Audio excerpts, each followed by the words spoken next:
Oh, motherfucker. My bad. My bad. I fucked it up. I forgot to put in, take off and I even forgot to change the color of the shit. God damn, it's one of those days. What up, people? It's the What it O.O.C. up? 69 will do it to you, yo. You really had to check me on that one, right? I said, what it up? And I tried to brush past it. But of course, Roberto Yo, was like, what it up? I gotta keep up with my people, right? Yes, you do.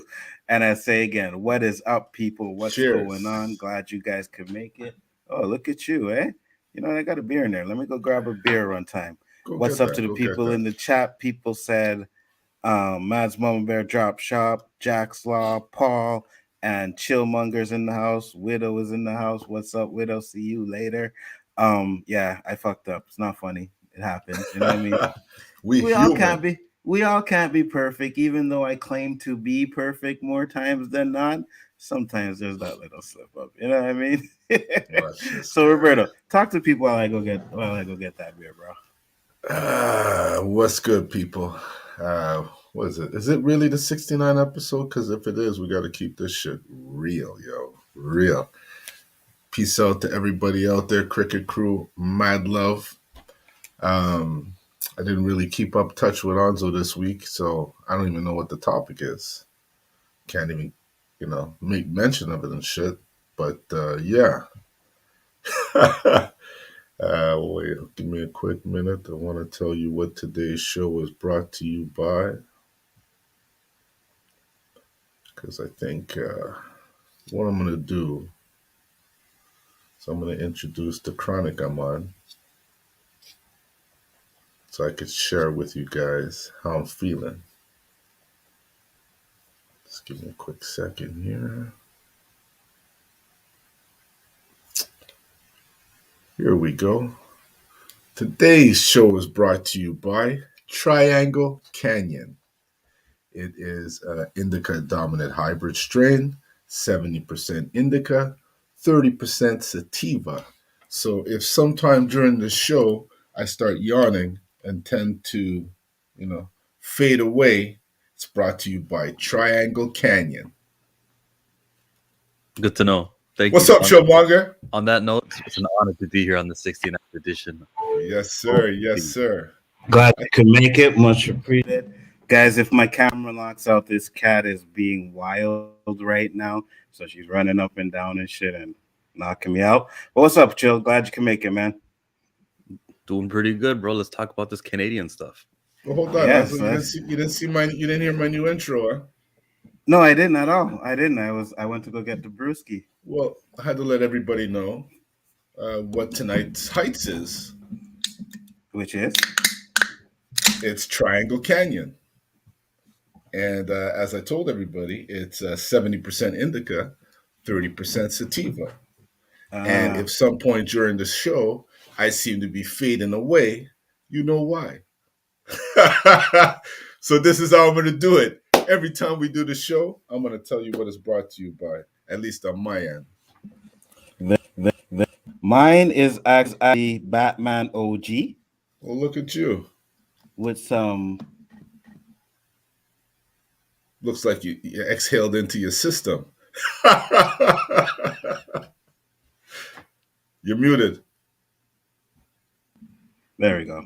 Keeps knocking my stuff out, man, but it's all good. We will go forward. So we got a few topics in the house tonight. You know, Ashley will be coming in later for some of the topics. But the first one I brought Chillmonger on is because we got a Canadian topic that we were going to discuss. And I wanted to hear what you guys have to say about Justin Trudeau getting his emergency powers. Chill. Go ahead. I'm very against it. I think that it's way too much of an overreach. It is a protest. You did not need emergency powers to get the police to, push back. I think the police who arrived in Ottawa to sort of put an end to these protests, they were from RCMP and even Quebec's QPP. Was that what it's called? Yeah. Like all over. It was like, Spirit Bomb. All of the forces arrived. And you did not need an Emergencies Act to do that. What he did need for the Emergencies Act was like the invasive things where he freezes your bank account, and he does the stuff where he gets your information. All of that, I'm sure he needed the Emergencies Act to do so that he wouldn't go to jail for the stuff that's happening. Yeah, they've been removed. Wait, did I miss something? The emergency It just powers have happened. been. Yeah, Oh, just today. really? Mhm. So it went to the Senate and they took it away? Is I that think what it was his happened? choice. They put a vote to it like 2 days Yeah, ago. I watched the vote. I watched the vote, and I watched all these fuckers vote yes, yes, yes, and even uh John Singh, the Singh guy, the John Sheik. saying, yeah, Yeah, even it's he voted Jagmeet. yes. But he's not a John. You look at that guy and you say John. I don't know No, what Jid. I know it's Jid. Jid. I was trying to get that out, right? Isn't it Jid? It's Jagmeet Singh. Oh, Jugmeat. Okay, my Yeah. bad. All right, Jugmeat. Hey, I'm in Montreal, bro. He's a candidate that early, you know what I mean? But yeah, even he voted yes, and I was like, wow. And not only that, I think Trudeau actually said, if you don't vote for it, he's gonna say it's a vote of confidence and have a new election and everything. So I think he was actually pressuring people to get those powers too. I had no idea they've been removed though, so that's a good thing. Mm-hmm. That's a good Well, thing. all that means to me, if I'm gonna use my imagination, is the dirt he was gonna do, he had already done. He realized it's an unpopular stance that he has, this invoking this act, and so he removed it yesterday or today. Yeah, Well, that's good at least. And you're right. He probably did do whatever he had to do because the things that they had planned to do was, anybody that was supporting the truckers, they had a risk of getting their accounts frozen, like just by donating money. That single mom donated $50. They froze her account. Really? Yep. You see what I'm saying? Yeah. So that is too much power for one man to have. And I kid you not, when I was watching the vote, all I seen was fucking Phantom Menace or Attack of the Clones when they were doing the vote for the Senate to give the Chancellor powers. I was like, damn, man, like these guys are really getting some Star Wars shit, you know? Oh God, who was Jar Jar Binks? Jagmeet Singh, that guy. Because it was the NDP that really we knew the conservatives were going to lean one way, the liberals were another. Yes, and a lot of the NDPs, they voted for it as well, right? So the stream I was watching, dude was on there and he was just like, yo, man, these guys, he like had a heart attack basically, And I was just like, well, I mean, at the end of the day, he tried to get the powers, right? When the truckers were almost gone, like there were no truckers there, whatever, and then he got the powers, and I guess he did what he had to do, and then he let them go. But smart move for him letting them go, because that people were scared out of their minds. I got cousins talking about, we need to get some guns, man, because we don't know. And they were talking about martial law and all kinds of things. And I think a lot of people took it like, got weird with it. You know what I mean? I understood what he was going to do, but we're normal people. Like, I mean, unless we're supporting the truckers and give our money, like we're not just going to one day, boom, wake up and your bank accounts are frozen, So I don't know. What about if we like the wrong thing on social media? We're getting close to that territory. I agree with you 100%. I agree, because they're trying to shut down people. Like a lot of these guys who were broadcasting the trucker movement and everything, like 24 hours a day, like their channels were getting hit where they weren't getting as much viewers and stuff like that. So they were trying to suppress the shit that was going on. That's not a doubt, but that's been going on for years. And when you say they, let's be clear, because I think you're saying the same they I'm saying. It's not just the social media companies, but it's the government as well. Yeah, absolutely. It's also the media. If it all feels like there's one kind of voice, or there's one what is right, and they're all connected to each other. Yeah, no, I agree with you 100%. Right? The media was the one that feeds us all the bullshit information. You know what I mean? The government is the one that's putting out all this bullshit information out, and that's what it is. But the social platforms recommend the same stuff to the same people, and it radicalizes them to a certain extent, and then also it keeps the real information away from, like, it'll demonetize real news stories that talk about real facts, 100%, very important things. If you want to search for something, they'll shadow ban it so that you'll have to spell the whole word in your search bar, and then it'll be like, the autofill where it shows you the account you're actually looking for. Try looking for Freedom Convoy 2022. You're gonna find Freedom Convoy _22. You're gonna find everything Yeah, but yeah. until you spell the whole thing, and that's the account that has like 500,000 followers. Absolutely, 100%. And the reason why they do that is because they don't want the information to get out there, right? Now, I get it. There's talks about certain things happening with the protests, you know what I mean? Like violence and noise and all that stuff. And I can understand that. But at the end of the day, you're talking about one little group compared to, I think there was like at one point 100,000 people out there protesting like one weekend, you know what I mean? So you're talking about a small majority of that. You can't take away from the movement because of that small majority. Like there's always those bad apples. They did it with Black Lives Matter, you know what I mean? They do it with all kinds of stuff. So And you see that there's too many people who are just leaning towards their bias, and they say, well, I am a left person, therefore I must recognize this as a nasty protest. I can't know, but like that just happened in Black Lives Matter when that's probably something you were for, and they're using the exact tactics. They're trying to delegitimize make it less credible by showing you, oh look, someone raided a store. When you get it, like it's very apparent how people's political biases are ruining the truth. absolutely, 100%. What do you think, Roberto? Well, the fact that everybody's so fucked up right now with all this COVID shit, it's you're just so overwhelmed with constant information. You just become numb to it, Mm-hmm. Like, I know what's going on, but I don't really know what's going on because I'm not really following it in detail. So when Mm-hmm. I hear stuff like Chillmonger saying and you're saying, I'm like, interesting. But what's the outcome? What's the initial outcome from all of this? Nothing. Like almost everything that I see going on now, we talk, we evaluate, we agree, we disagree, but the end result, nothing fucking changes.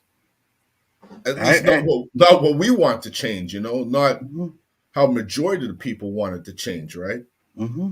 So it just comes open conversation.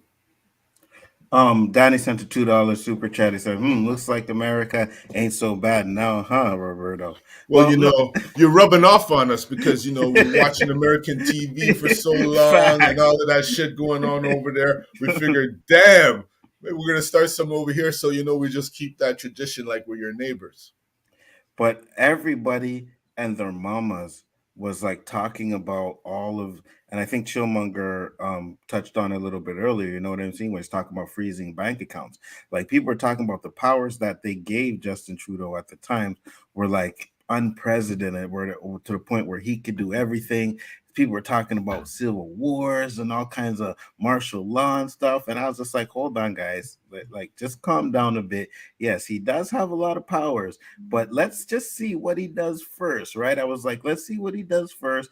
I'm not happy that he did it, but like you're taking it to the extreme because you know what those powers can do. What he can do with those powers doesn't necessarily mean that he was going to do it. You know what I mean? But at the end of the day, powers are gone. And even still, right? It was a precedent that happened. No telling if like all those powers that he got were gone, right? Like, maybe there's a few things from the emergency power say, you know what, let me just keep this here so that I can freeze accounts if anything happens. But I'm gonna tell people we got rid of the powers, but we'll just keep this here because if you have the power that they gave him, then he basically has the right to take what he wants, right? That's what they're saying. I don't know the full details of him having emergency powers, but I don't know, man. I It don't was know just, either. it was just. I seen a lot of people panicking. You know what I You know mean? what That's what I emergency see. powers tells me? You could just randomly do whatever you want. I think that's what it was, basically. That's what it is. Yeah. Yeah. What else could it represent? Because Right. the emergency is not on our end; it's on your end, right? But was it even an emergency? Remember when it was? Okay, you're right. These truckers are a small fringe minority. Remember that? And now Yeah. they're so much of a fringe majority now that you got to invoke an emergencies act. When did that happen? Right. Exactly. Get your story straight. They cannot be both. Well, we know that that's what he did and that's how he acts. But what Roberto was saying about like what happens, like very pessimistically, I would say that these protests were unprecedented. Like these things that happened, sparks changed because Alberta switched up real quick. Saskatchewan, both of those premieres, and like we talked about on the last week, like it did result in things. Even him revoking the Emergencies Act a day later after the vote, it was probably because so much of us have been upset vocalizing, and they've got their way of measuring metrics and seeing Right. what the population feels about certain policies, and they know that they're on the wrong side, and that's why Trudeau let go of his restrictions. So we do have enough power. They just don't let us know it. And I'm you know going to what's cut you guys off, but yeah, go ahead. if you look back, Alberta was in the midst of wiping it out before this even started. Mm-hmm. I Yeah. think New Brunswick as well. So that shit that happened in Ottawa really didn't result in them moving forward with it. But I see what you're saying, though. It did affect Trudeau pulling back. But what's to Not stop just them from Trudeau, doing it but again? not just Trudeau here in Quebec too. I think Well, it we're has. talking, when I say Trudeau, I mean more Yeah, or yeah, no, less no. Canada, you know? I got you. I got you. But And I I hear do you, think Quebec is its own beast. right, and I do think that because I don't, you know what I mean? Like there was no talk about our restrictions being lifted until after this stuff happened. Now all of a sudden, hey, they have dates, you know what I mean? And it's to the point where they're actually most likely, hopefully, by the middle of March, get rid of the passport vaccination mandate. So that's fucking great. You know what I mean? That's good to me. So if that's what it did, then it did its job. So you're absolutely right. I think there were some changes that came from it, hands down. Even ABBA and Preach are back in Quebec. Yeah, I know. I know. They bounced.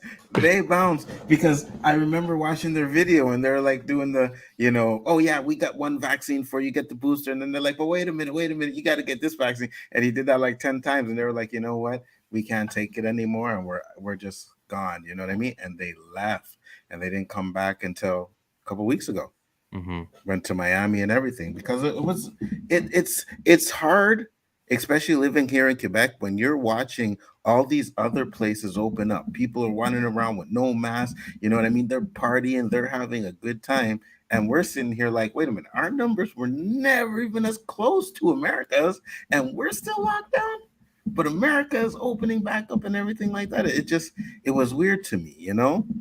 So I'm glad it's getting taken care of. Danny sent a $2 super chat. He said, "Sounds like Palpatine to me, Nzo. How'd that turn out?" Hey, to be honest with you, Danny, when I saw that, I was like, "Yeah, this is fucking Star Wars. George Lucas predicted this shit." You know what I mean? Because I just kept hearing yes, yes, couple nays, and then when they gave the final vote, it was like 151 to 180 something for the yeses. I was like, "Oh shit."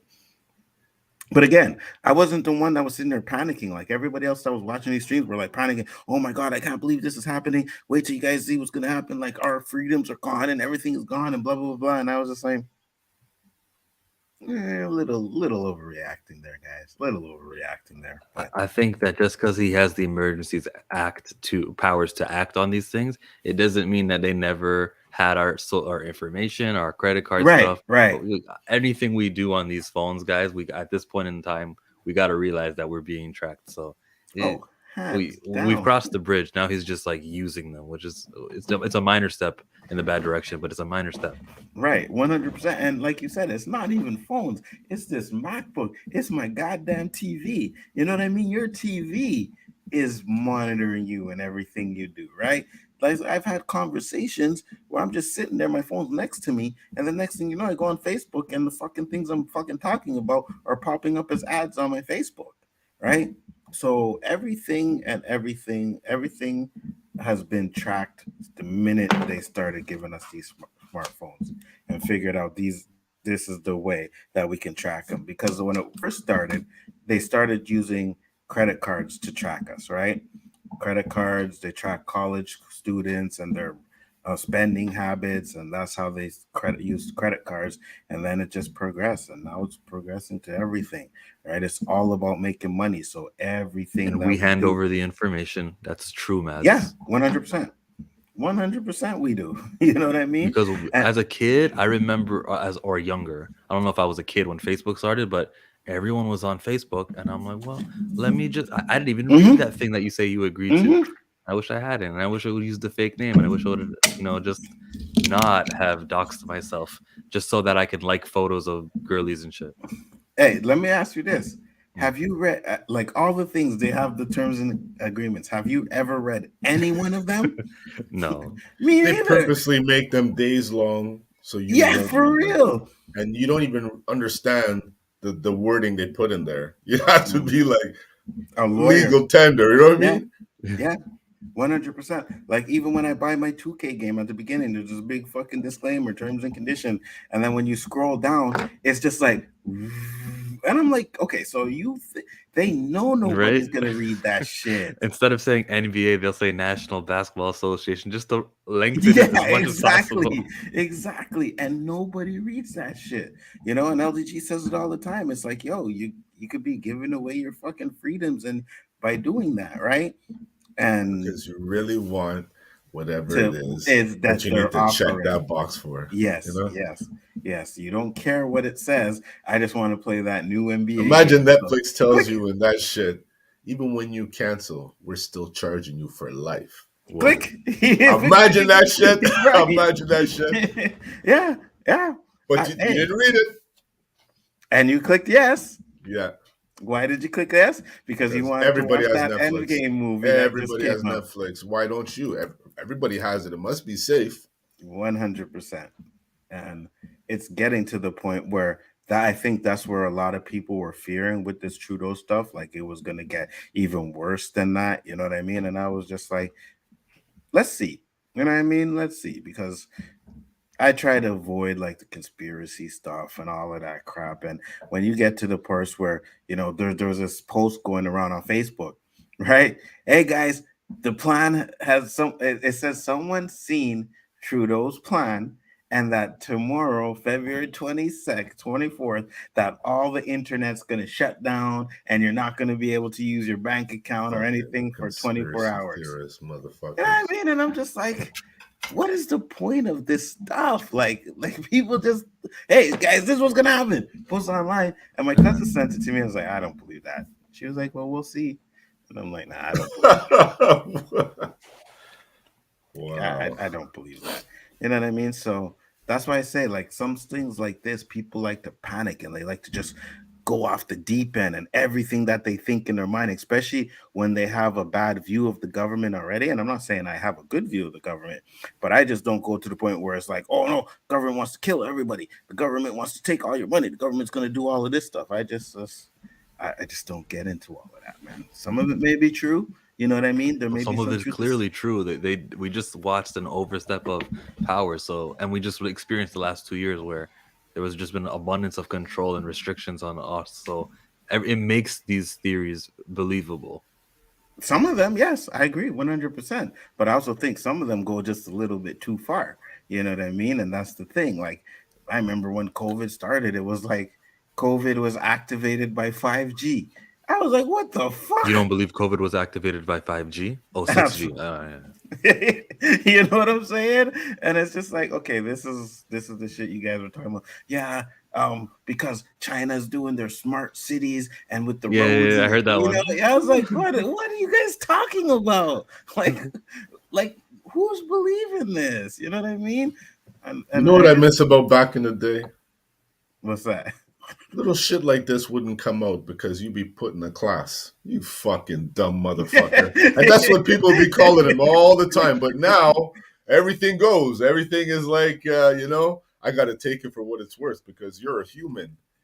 It's out of control. Bro. It's out of control. It's the internet. You see what happens is people go online and they find people who are like-minded and it's like, yeah, you think the same way I do, and then they find more people that think that way, and all of a sudden, yeah, because we got 10 people that think this way, this is true. The other people are sheeps, they're not believing it, they're crazy, but this is true because we believe it. You know what I mean? And it's just like, But you know what's even more scary? There's a lot of people that don't even know this shit goes on. Yeah, like I'm talking to boys at hockey and I'm telling them, I learned a lot of shit since I came on in this YouTube world. And had I not, there's a lot of things I wouldn't know and probably be getting in trouble because, I feel like I get educated here on some topics. And when I was sharing that knowledge with him, he's like, "Come on, man. Come on, man." I'm like, "Are you serious? Like, He's like, what it's do the you internet, right? Like, what are you what do fucking you around? do? Like, what do you do? You just wake up and sleep? You're not in touch with anything? Like, you can't talk like that anymore. You can't think like that anymore. But why not? Because that's where the fucking world's going, man. Yeah, That's bro. the you know how we evolve. Well, this is where evolution's going. I don't agree with it. I think we're becoming robotic. We're becoming less individuals, and we're more trend followers. Um, trends existed forever, but there was individual trends. Now it's like community trends. Fucking robotic, Like people like things, and if you really, really interrogate them, well, interrogate's a strong word. If you really ask them, you'll find out they probably really don't like it. They're just doing it because their friends are doing it. Yep. Majority of the people are doing it. So they want to fit in. Like, when we wanted, the Nikes, when we had the two stripe sneakers, you started seeing all these people coming with Nikes. You wanted Nikes. And that's all you had on your mind, right? So how is that any different than what's going on right now? It's not. Yeah. It's the same people. But who's Chillmonger? Who's taking the time to realize it? Because this is life for people. They don't even fucking stop to see nothing. Their objective is to wake up, get likes, make money, Yeah. go to bed. I can't say everybody, but that's the trend. And they think of themselves as these free-minded independents, and they're not. They're just literally doing the same thing that guy's doing because they saw the same Instagram post that influenced you to this fashion choice or whatever it is. I was talking to somebody about the shots, right? Because I didn't get the shots of the COVID vaccine. Then they said they did. They're like, yeah, I got the 2 shots, but I'm not taking a booster. Oh no, I'm not taking no booster. And I'm looking at you like, you took the first 2. Like, you're not gonna take the third one as soon as they make it mandatory. Get out of here. Like, I even said this, and I don't accept that anymore. Like, people who, they like to think themselves as these guys who are cutting edge, but they're really not. Yeah, I feel you, man. Just don't share your opinion. Just keep it to yourself. We'll still look at you the same way. But once you start divulging too much information, having too many Homer moments, people start looking at you funny and pushing you away and saying, "Yo, I didn't know you were really like that." Just keep your shit quiet, yo. Keep it NY, New York style. Just walk by, mind your business, and go about your day. People will look at you funny. But when you want to start sharing your opinion with everybody, a lot of people ain't going to agree with you. And they start looking at you funny. Especially if you have opinions that like the masses won't agree with. You know what I mean? They're personally doing it, you mean? Yeah. Like that guy there who was glorifying R. Kelly. Right. Hold on. I don't know if I'm Whatever happened to that guy? I don't know, I don't know. He was there for a minute. He went on the street. He was there for a minute. And then he just disappeared, He just disappeared. I know we're all over the place with our show, and that's what I love about it because, I got so much shit to get off my chest. But now that we're reflecting on how the world's evolving, I think back like a conversation I had with my eldest daughter, say maybe 10 years ago. And I asked her, do you know what a classic is? Classic, like something that existed a long time classic. ago. Well, it was more music related, Oh. I go, do you know what a classic is? She goes, yeah. I go, what is it? She more or less said it's like a song you like. And I told her, like your generation, a classic is maybe 2 weeks long. You guys have a song for 2 weeks, and 2 weeks, third week it's played out. Where we have songs that our parents played that could bring goosebumps and hairs on the back of your neck because it brings you back to a time. What time could it bring you to in a song that lasted 2 weeks long? What the fuck in 2 weeks span could happen that you can remember it, that you could actually call it a classic? Like, there's so many things like little things that we take for granted that are disappearing. Sorry, like content. Yeah. Who's content anymore? Nobody. And it's more than just the internet that these smartphones touch us, It's because look at the iPhone. They came out with iPhone 1, everybody had to have it. Yeah. It was cool, everybody had it. iPhone 2 came out, people who had a little more money than the iPhone 1 people had it. And it was rare. Oh, you got an iPhone 2, you're lucky. Now, when's the next one coming out? You didn't even have your phone 3 fucking months, and you're looking for the next one to come out that has an upgrade on the camera. You get maybe one more pixel out of it. Yeah, right. We're You know good what I with the mean? camera. The camera is as great as I'll ever need it. I'm fine with the camera at this point. Now it's gonna clone you. When you take a picture, you're gonna stand still from 30 feet out. Another version of you. That's what this camera's gonna do now. I'm fine with that. My point being is, who's content anymore? Nobody. But it's also something isn't that a part of the fucking mission? But there's parts that force you. Like if you're an Uber driver and you have an iPhone that is, I think, 2 years out of date, they'll say that this Uber app is not compatible with the hardware anymore. Yeah, but iPhone did that too. iPhone made it that their backups were so fucking big that if you didn't upgrade your phone was obsolete. So it goes deeper, Or when you did upgrade it, it messed up your phone, right? Or you take one picture and your shit's full. Yeah. Mess up your phone. And that was a thing that I think Apple actually even went to court on because they found out that they were doing that on purpose, that their actual fucking upgrades were messing up the phones so that people would have to buy the new phone. You know what I mean? That's why I called them the evil empire, Nzo, because I saw them just like I saw Star Wars. I was fighting, and I was the one who jailbroke my phone, made it do things that Apple didn't want me to do. But they kept fighting me and getting my phone to do all kinds of crazy shit. So I just said, why am I giving them money and fucking paying all this shit to battle the company that I'm giving the money to? So, be it people say I'm an idiot doing on Samsung, I'm on an open source and all that shit. I don't need the headaches, man. I just want a fucking phone so that if my daughter's in trouble, they can call me. I can, in my spare time, maybe play a game or two, That's not what they want. They want you to have a phone so that they can sell a lot of your information to the advertiser so they can make money. They don't care about you.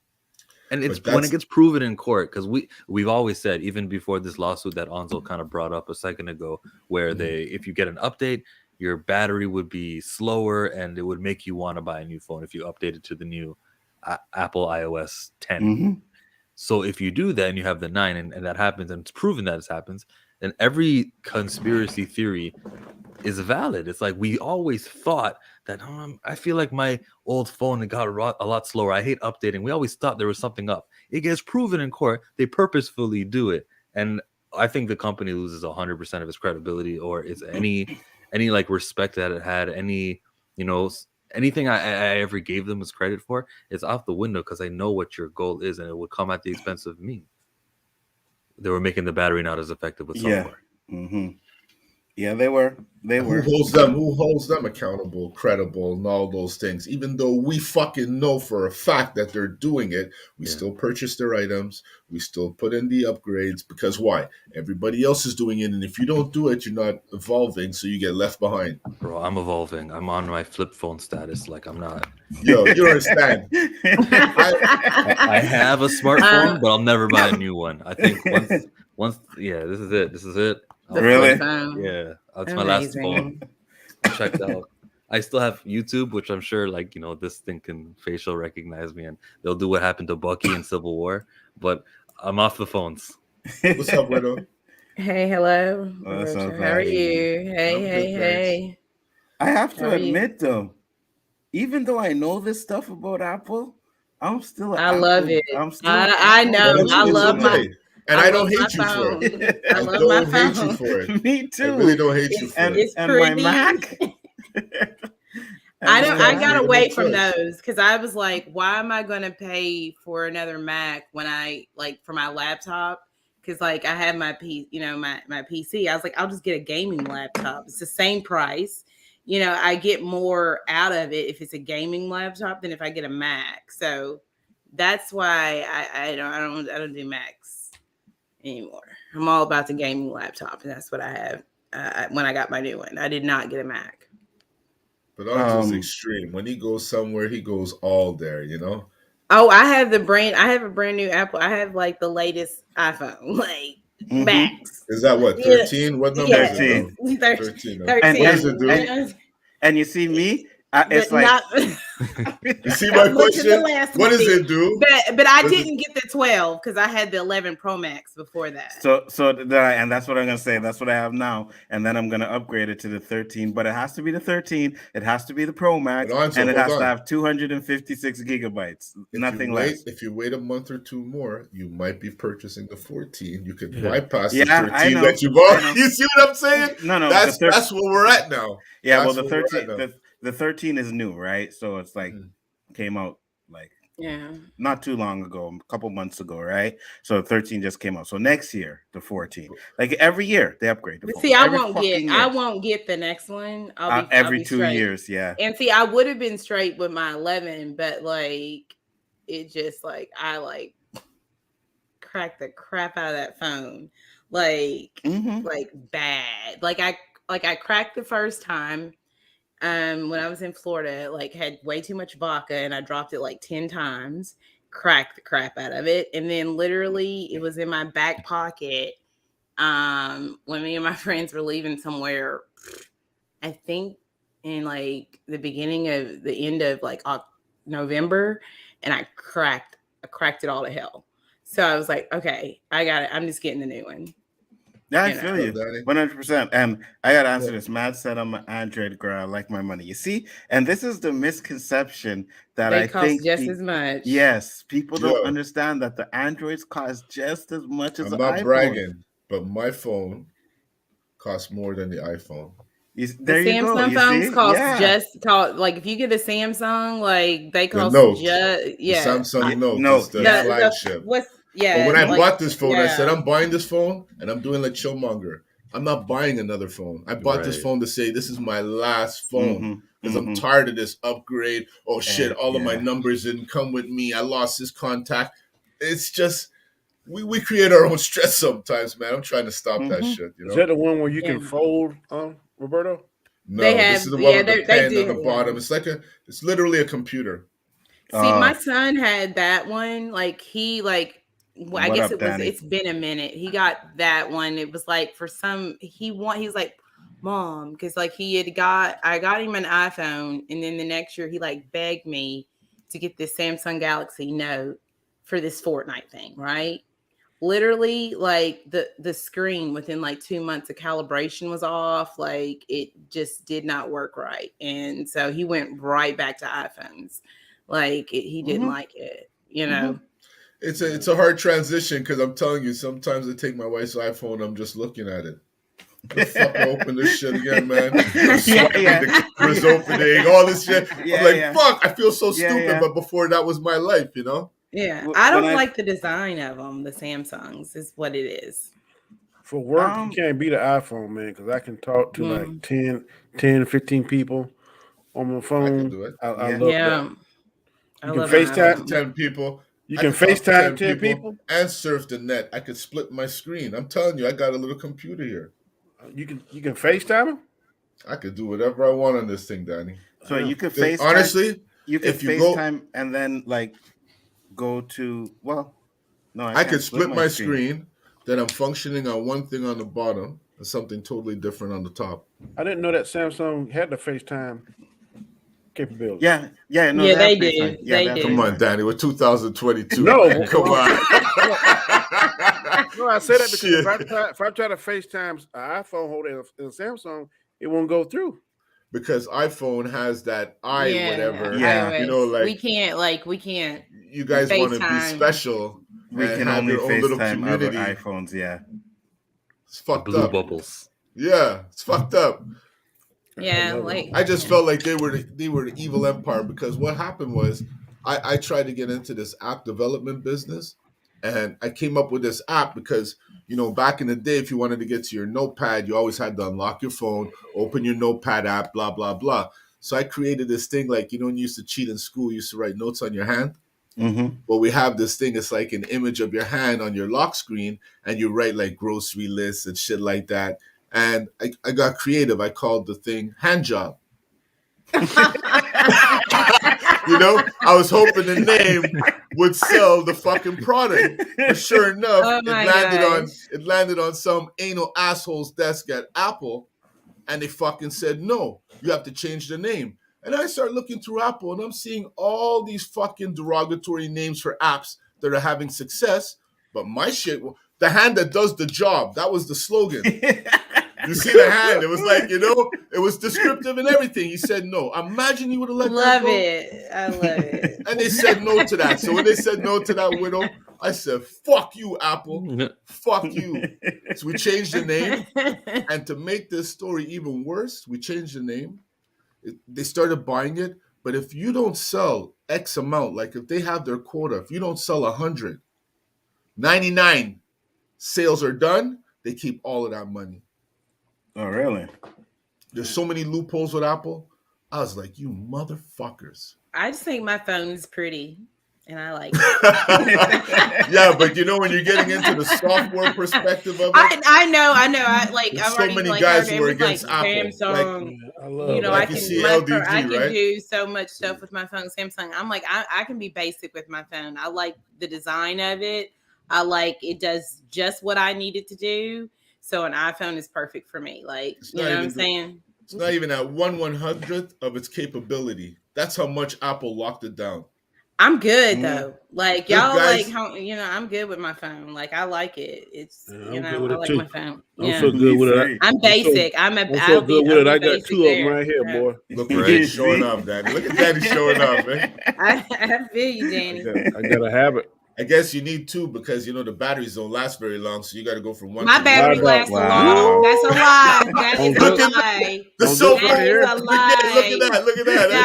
No, that is a lie. What you got, Chillmonger? I know Chillmonger got a Samsung, huh? Oh no, I got was it? I don't know. Yeah, it says Samsung. It's a Samsung Galaxy. It is. I know you got one because you're quiet. You're quiet. See, these guys like, you know, these iPhone guys, they're like Dallas Cowboy fans, you know? That's why their brains don't function. Hey, Danny, how you like that one? The apps are the same. You go on YouTube, it's the same whether you have it. I don't like that comparison at all. It's not about that. I like the design of the way my phone looks compared to a Samsung. When you're using your phone, what were you saying about the apps? Design I like the way my phone. It's not a factor. I'm looking at a screen. I'm not talking about that. I'm talking about the back of my phone, the way my cameras are laid out, the structure of the phone. That so is you me. use your phone like this. You use your you're looking at the back. Oof. Yeah, taking selfies. There's no case. Taking selfies. You're like, yeah. I do have cases. I'm horrible about keeping them.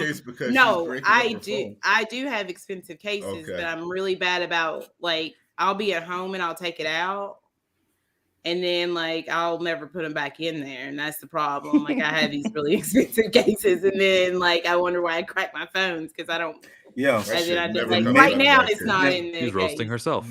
The minute I buy this phone, it does not get taken out of the box until I get a case for it. At all, I don't use it until I get the case for it. See, I have like 3 different cases. Cracked. This case is cracked the fuck up like crazy, right? You can see the cracks there, right? This is like the third one I had. Imagine I didn't have a case. My phone would be dead because I dropped this thing so much. Do y'all have Autobox up there? I do without the case. Autobox?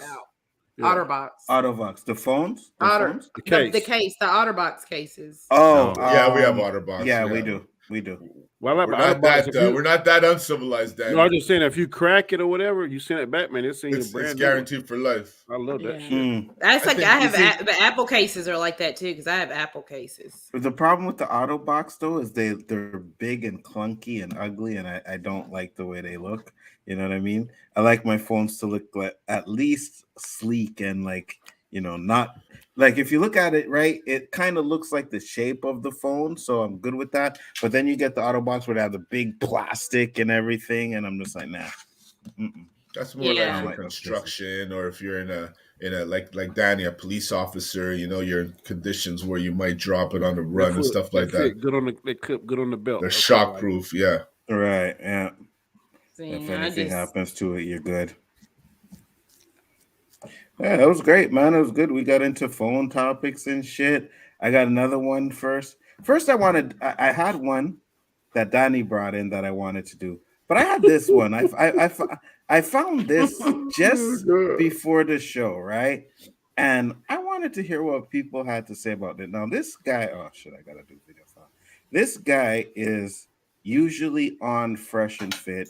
He's Oh gosh. he's a guest over there, right? But he's like I guess some sort of MMA fighter or whatever. This is the shit he had to say, and I want to know what you guys have to say about this since we're all older. About 24, 25, really. Let me start. And I don't date women above 24, 25, really. And I don't do that because by the time a chick's been to 30, she's had a whole bunch of dudes. Her heart's been broken a bunch of times. She's had all those one-night stands. Like, no matter how nice a person she is, she has a whole bunch of baggage with her, and she's like rocking up. Hi, do you want to be guy number 62? No, I don't. Whereas if you get a young one, there ain't that many dudes who've been there before, right? That's just the nature of the game. If you're 30 and single, you've been through a few meters of... I don't date women above. Who is this guy? A moron. Some idiot.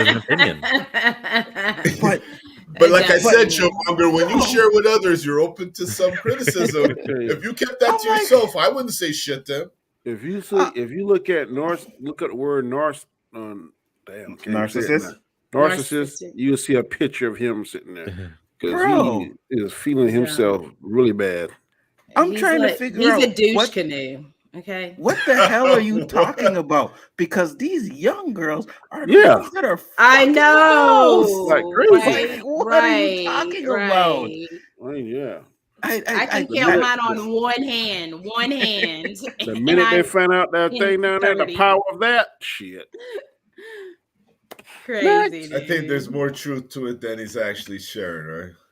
He's not man enough to be with a woman because she'll call him on his boy game. Yeah, absolutely. I agree with that. 100%. It's stupid. I'm sitting there and I'm like, what are you talking about, bro? It is really stupid when a man wants to be with a girl. Facts. You know what I mean? I'm not dating nobody under 24. But yet that 24-year-old that you dating is probably one of them Instagram models that you be having on the show, which is probably looking for a man with money, which has been fucked down more times than a woman who's 30. Like, what are you talking about? I was just like, this is one of the dumbest things I've ever heard from this guy. Like, that's dumb. Chillmonger, what do you think? I think that I don't want to say something negative about somebody I don't know with a YouTube channel, so I'm gonna keep my mouth shut here. He don't have a YouTube channel. He just that guy doesn't. No, he don't. He just goes on one. I'll talk about the opinion. I would say that there are not many 30-year-olds on the market anyways, so it's not a concern for men to be like, that whole scenario that he mapped out. The only ones who you're going to be picking up are going to be in that 25 and under range. No? Did I need to slander him? Was that not good enough, Dan? No, you straight. No, I agree with what you said, but he just so narcissistic, man. I ain't never heard no stupid shit like that. Really? Yeah. That when it pisses, well, you know what? Like I'm teach their own, you know. If that's what rocks his boat. I ain't saying shit, but like I said, when you put it out there, you got to expect either good or bad feedback. And for me, like, how many girls have you been with that you feel you're entitled to be with a woman who's been with less men? You know, who are you? Like, are you throwing any stats out there? So what, you feel you're privileged? You can go out there and joke all kinds of girls, but the girls you joke can't joke a lot of guys? How does that work? It goes back to the virtuous woman thing. You know, that's what it's, about, it's what it's about, really. Barefoot and pregnant and them kind of ways. And being a virtuous woman, being pure enough for, what society and what men believe. Certain men, not all, but there's a specific type, and that's him, And the reason why I'm like, you're talking bullshit, because he's one of those, Like he's a well, I wouldn't say a billionaire, but he got money, right? They talk about all the time, all the money he got. That's what they do when they go on that show. Like, yeah, I got this, I got that. Used to be in MMA, whatever. So he's a fighter. So he's one of them badasses you can't fuck with. You know what I mean? So he's definitely dealing with a different type of girls than the regular guy is, right? He's dealing with those girls that are looking for money, looking for status. So you know what they want. You know they're gonna fuck if they get the chance to. So you sitting there and saying you'd rather have a 24-year-old when that 24-year-old is the one that's sleeping with you and anyone else who has money. Like, but it's also too, like we said 2 hours ago. How many of us, especially men, I don't know how women think about this, but we always said, man, if I could have my brain now in a 21-year-old body, yeah, we say that because we would have the brains that match the stamina that we had back then, and we would be deadly. So he dealing with somebody that he can fool these young girls and experience. He can tell them ABC 1, 2, 3, and being with a real woman that when they see that bullshit, they call him on it and don't give him no play. So that's all that is. Mm-hmm. And that's the problem with those guys, is they don't deal with real women. You know what I mean? So but that's again, that's why I'm like, why are you listening to this guy? Because we already know, like, and especially us who, know they don't deal with real women. So you know that the women that you are dealing with, the 24-year-olds that you are talking about, have been passed around by some of these wealthy men, right? These men are these men are, there's a girl on the internet, okay? Like, there's an interview. She met some dude and they show it. She's talking to a dude. She's an Instagram model. She's talking to the dude, messaging back. He's like, I'm going to bring you out to Dubai. Come out to Dubai. Blah, blah, blah, blah, blah, blah. She's like, yeah, sure, no problem. I'll pay your fare and everything. And then right at the end, he says, I want you to do this. I can't remember what it was, but she was like, sure. For 10 grand, right? One other girl was on the internet. She said she got out to Dubai and the guy actually made her vomit. Then he pissed in the vomit and then made her drink it. Oh my God. And she said she couldn't say no. She's like, oh, I didn't feel like I could say no or anything like that, right? And it traumatized her because she was on the thing and she was bawling her ass off. But at the end of the day, like, what did you guys think that these guys that are flying you out to Dubai and stuff like that is because they want to do this bullshit to you? But that's some sick shit. What kind of excitement would you get out of that? That made me sick. Oh my God. It depends what color of the pee. If there's someone who hydrated, it would be more clear. But if you're thinking about... Oh my gosh, chill. But at the end of the day, that's why I brought it up, because I'm like, I don't like, you trying to put this narrative like 30-year-old. If you're 30-year-old, you've been, you're fucking down the place, or you've been fucked down the place. Well, if that's the case, then they're doing it when they're 24, when you're meeting them, right? They're doing it because they met you, they met your friend, they met Fresh and Fit, who all these guys have boats and have money. They go to those parties and they end up fucking them. That's what happens. So you sitting there saying you want to deal with a 24-year-old when the 24-year-olds are the ones you're talking about, not the 30-year-olds, That shit they gonna play out. Yeah, absolutely. 100%. I'm just surprised they still as long as they are, to be honest with you, but it is what it is, But now we got this one here, and I titled it because Danny gave me the title. I'm like, yeah, I like that title. What's it? What'd you say, Danny? When racism goes wrong. When racism goes wrong. Oh, this is going to be an hour-long topic. I'm going to check out because it is about time for me to bounce. Thanks for having me on. No problem, Chillmonger. Thanks for popping in. Much appreciated. Bye. And later. Here we go. What is it? Oh, this. Y'all probably won't like my opinion here. It's black. There's a difference between black and niggers.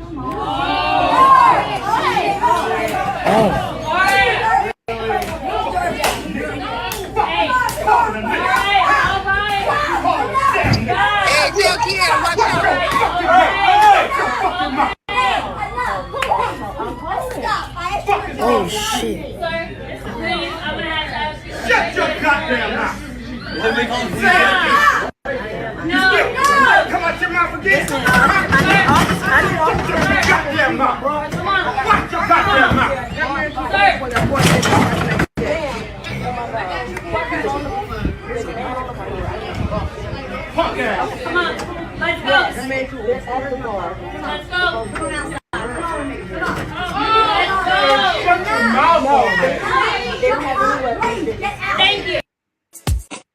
I'm gonna get it sparked. Thoughts, Roberto? You're muted. Go ahead. Sorry, I was eating some really crunchy chips. So good. What are your thoughts? Where was that? In That's my the hometown. Daddy. He right next to his house. Ain't that some shit, Daddy? 20 minutes from my house. That was 20 minutes from your house? Yeah. I remember seeing it. Was that man arrested? I don't know. Okay. That's what I get scared. I'm gonna say the right thing. As a cop, I would have to arrest his ass. Yeah. But as a black man, I would be like, he got what he deserved. Because I don't. The man keeps saying, here's the whole premise behind it. It was a birthday party with a young girl and her mother. The white guy in there was saying derogatory and sexual things towards the people. The black guy was telling man, look, stop, chill out. Then he started with the N-word stuff. And man said, look, man, let's go outside. No, and then he said, he heard it in there clearly, there's a difference between blacks and the N-word. And when he said the N-word repeatedly, it triggered the black guy, and he did what he did. Now he assaulted the guy. He committed a crime. He should be arrested. He should go to jail. But I'm just saying, just because you can say something doesn't mean you have to do something. And he got what a lot of people are saying in the community, what he deserved. I don't. Okay, so Ash, I want to hear what you have to say. Go ahead. I mean, like, it's unfortunate, like, that situation happened, like, because I didn't know, like, I was trying to figure out, like, because I saw the video and I saw, like, this birthday table and, like, I didn't have the context for that, but I don't feel like, I mean, he should have hit him, especially that many times, especially when they automatically think people like in those situations when you're in those, they think that that's how we're going to react and that's how we respond, that we don't know how to act. So we act out, right? And it just, to me, like, regardless, yeah, he said some wax shit. Yeah, absolutely. But I don't think he deserved to get his ass beat in the Applebee's. That's just me. Like, I'm sorry. Like, for real. Because I feel like if you're doing that, then you're just like, oh, see, I knew that's how black folks are. Like, in that mindset of that type of person, that's how they think. And then you're feeding that narrative to them, and you're basically giving them what they believe and what they want. In my mind, that's how I look at it. What do you think, Roberto? If you light a firecracker, it's gonna explode. That's all I'm gonna say. You do the crime, you do the time. If you're gonna provoke somebody, you better expect there could be a different outcome than the one you want to happen. I'm sorry. If that was me, I'd have slapped him. Maybe not as many times, but I would have slapped him once. 17 probably times. All I would have had to done. I'd have slapped him once and it would have been over, because there would have been so much hostility that you would choose to say that to me in front of my family and all these people. Like, sorry, I try and control my ego, but, I'm human. If you provoke me enough or you provoke anyone enough, everyone has their own tolerance level. I just feel like if you're going to do it, you can't. I'm more pissed at the people that are surrounding, because I had an incident where someone was provoking me. And I kept telling, like that guy was telling him, shut the fuck up. Shut the fuck up. I'm telling you, shut the fuck up. And you keep going. If there's people out there that are going to criticize and scrutinize you, these are the same people that are standing there. Why did they intervene? Yeah. Why didn't someone grab that guy and put him out, or tell the black or the guy that smacked him, yo, chill, it ain't worth it? Why did everybody just stand by? But then when it explodes, everybody's got an opinion. You know why? Because it's the internet era. It's viral. You know what I mean? Oh, that's this is gonna go viral. That little woman, like that one woman, looked like she was trying to separate. I think it was more women in there, like witches, and maybe not a male figure, from what I can tell. And I'm just gonna be honest. The black guy was dead wrong. I've been in situations where he's been in. I've never done that. But I would be lying if I said I felt sorry for the white guy.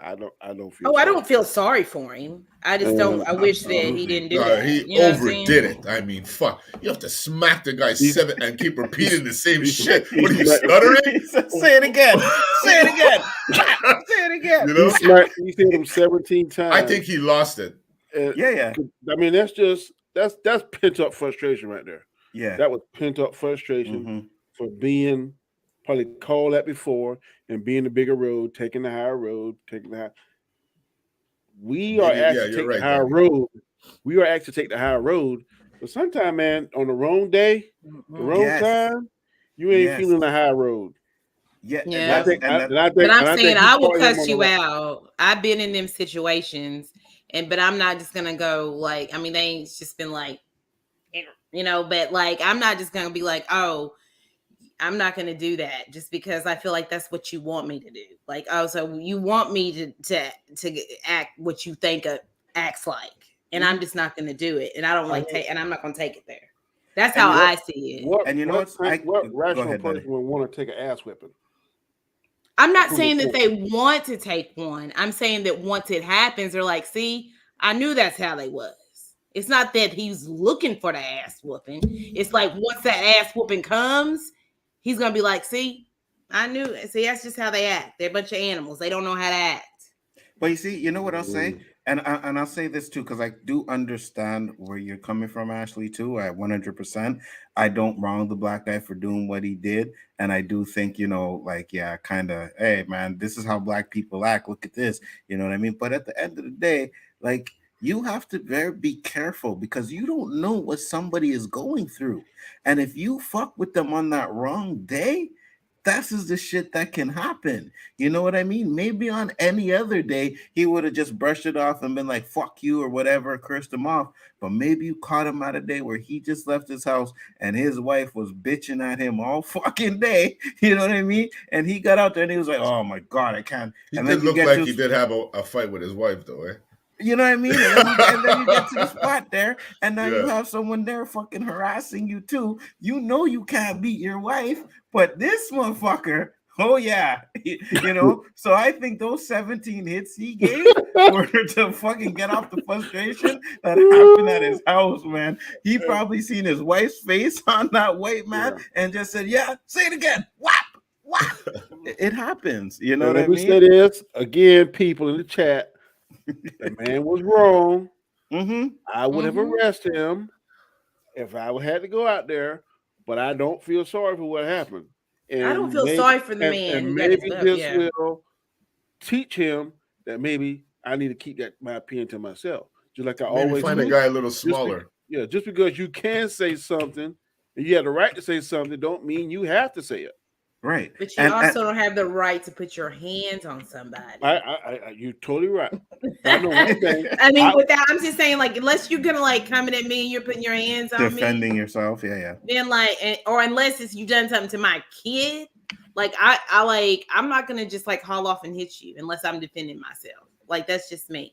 Like, I mean, you know, my mouth will cut you just as much as my hands will, really. So that's how I see it. But like, I just, you know, I just don't. You shouldn't put your hands on anybody unless you're defending yourself. And I agree with you 100%. But it looked like the guy, even after getting smacked the first couple of times, he said it again. He said it again. He did say it again. You know He did. So it's like at that point, it's like, okay, so the first couple didn't change your mind. Well, I'm going to slap that thought out of your fucking head. Getting hit didn't change it. He just said it again. Is what I'm saying. Like he literally. You look at that guy and ball his fist up. If he didn't have his fist and give him them 2 or 3 punches, that sucker been in the hospital. And did you see at the end he flips his hat up and puts it out at the end? He flipped his hat after he got done whooping his butt. and even like, you know, Danny, if he even just clocked him one time, could have probably knocked this man out. You know what I mean? And no telling, because you see how they were by the bar. So you hit him, knock him out. He hits his head on the bar, dies. Some shit like that. Oh, yeah. Involuntary manslaughter. He'd be charged with it. You know what I mean? So, yes, at the end of the day, you do have to think about the things that you do. But I also agree that, yo, man, sometimes I think he just caught that cat on the wrong day. Yeah, for real. And that word, sometimes it rolls off these people's tongues to where it's like, what? Oh yeah, you know what I mean? And you can't hold back. You can't. Like it's just like a rage. You know what I mean? And I just, yeah. Like Nzo said, you never know what bad day you having, man. You might have a bad day at work with your boyfriend, girlfriend, wife, whatever the case may be, and shoot, your money ain't looking right, and doggone bill collectors calling and all that shit, and then the sucker here come in and say some kind of, and shit, you just go to damn Incredible Hulk mode, man. That guy went to Incredible Hulk. Fact. 17 times. Sounds like something Terrence would say. Yeah, Terrence says sometimes in life you must get wrecked. Hey, it is what it is, man. You know what I mean? If you're brave enough, and I say this all the time, like, you know, if you're brave enough to say the word, then you have to expect consequences. And they may be a tongue lashing or they may be a beatdown. But if you're going to say the word and you're going to do it in a derogatory way to a black man, you got to expect consequences, regardless of what that's going to be. You know what I mean? I just have a different, some harder than others. I just have a different thought on it. Yeah, go ahead. You got to size up your possible ass whipping, man. Keep talking, guys. I'll be right back. I just don't believe in that, like for like just hit nobody like that. You know what I'm saying? That's just not. Okay. Let me give you a scenario, Ashley. Me and you, we husband and wife. We go out, we eat, whatever, and this son come you and call you stink, nasty, NB. Mm-hmm. You don't think I'm gonna put my hands on him? He call you that? You my wife? I would probably be like, no, you ain't gotta do nothing, because I would probably get in his face and cuss his fucking ass out anyway. Because that's how me am. Like you know, but no.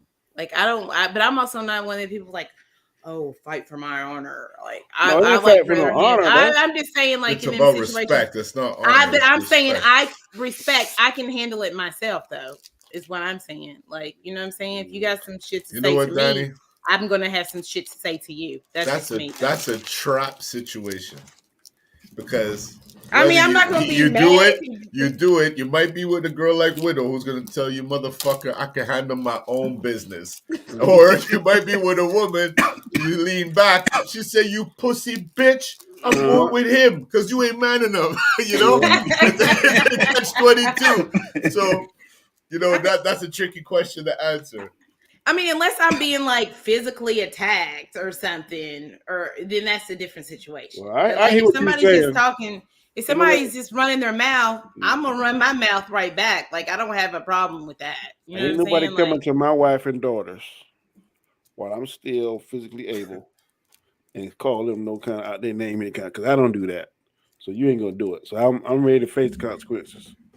Thank you, Dan. Yeah. And I have to say, that's my Bible. Right there. Hey, I just mind my business, but if you want to come in my yard and disrespect me, I'm sorry.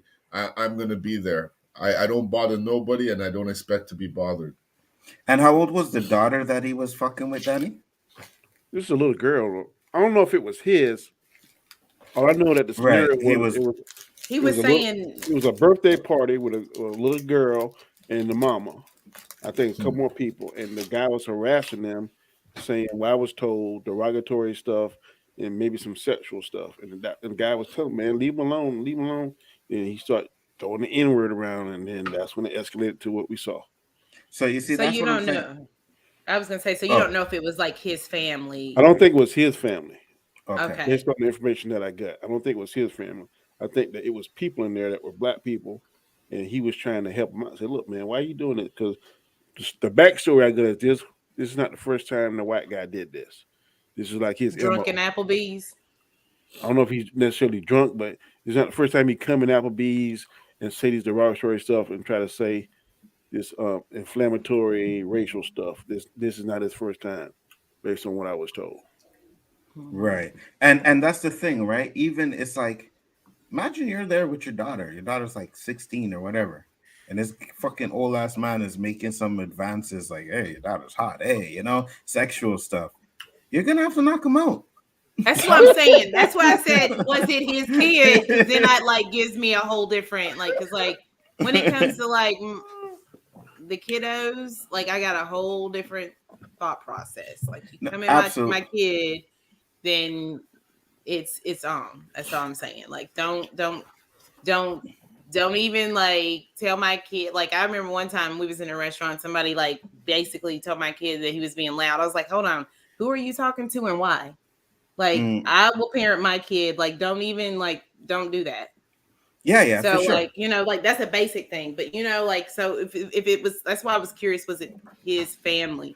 Because then I have a whole different, like, if it's your kid that's being disrespected, then, but still it's a child, I don't know. But to me, even if it was another person's kid and I have kids, I would still feel a certain type of way, right? You know what I mean? So I'd probably say something too. Like one time I was riding the metro, right?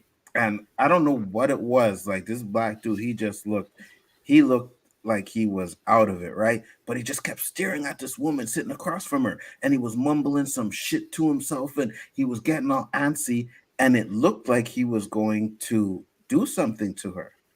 And I was like, if he tries something, I'm going to jump this guy.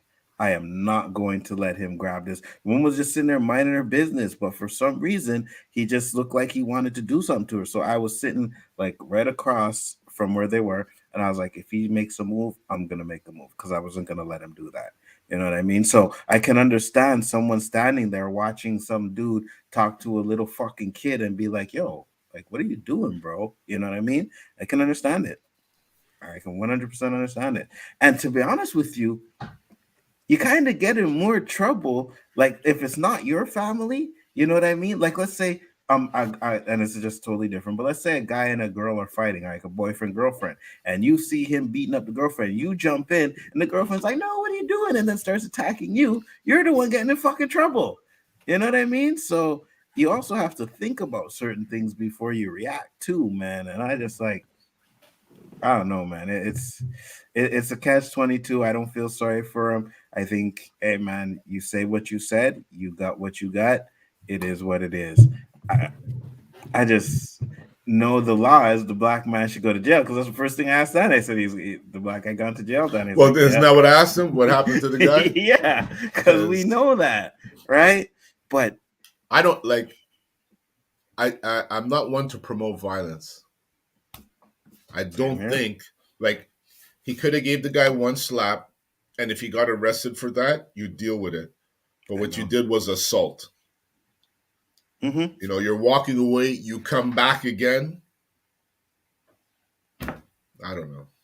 No, I'm not in that. But then again, I'm not in that situation because maybe I might have handled it worse or better. I can't say. It's very easy to criticize somebody until you're actually in that situation. Yeah. Because I know when guys call me that on the ice, I broke my stick on them without hesitation. There wasn't a thought. It was, I got to break my stick on this guy's leg. And you see, it happened to me. I was walking down the street, and I tell the story all the time, walking down the street, minding my own business, and this old white man walked past me, right? And he said something. And I thought he was talking about my Steelers jacket, the way it sounded like, it sounded like he said Steelers or something. I was like, yeah, Steelers. So now I continued walking. And for whatever reason, when I was coming back, I usually don't walk this direction, but I was walking that direction, same way I went, and I crossed this path again. But this time I was like on the same side. The other time I was on the other side of the street. This time I was on the same side of the street as him. And as I passed him, he said, nigger. And I said, what the fuck did you say to me? And I could have fucking, but he was an 80-year-old man. Like, what am I going to do? Slap the shit out of an 80-year-old man? Like it was You should have run slow. That's right here. And pick up the speed. Then. Drop it. Says Officer Graham.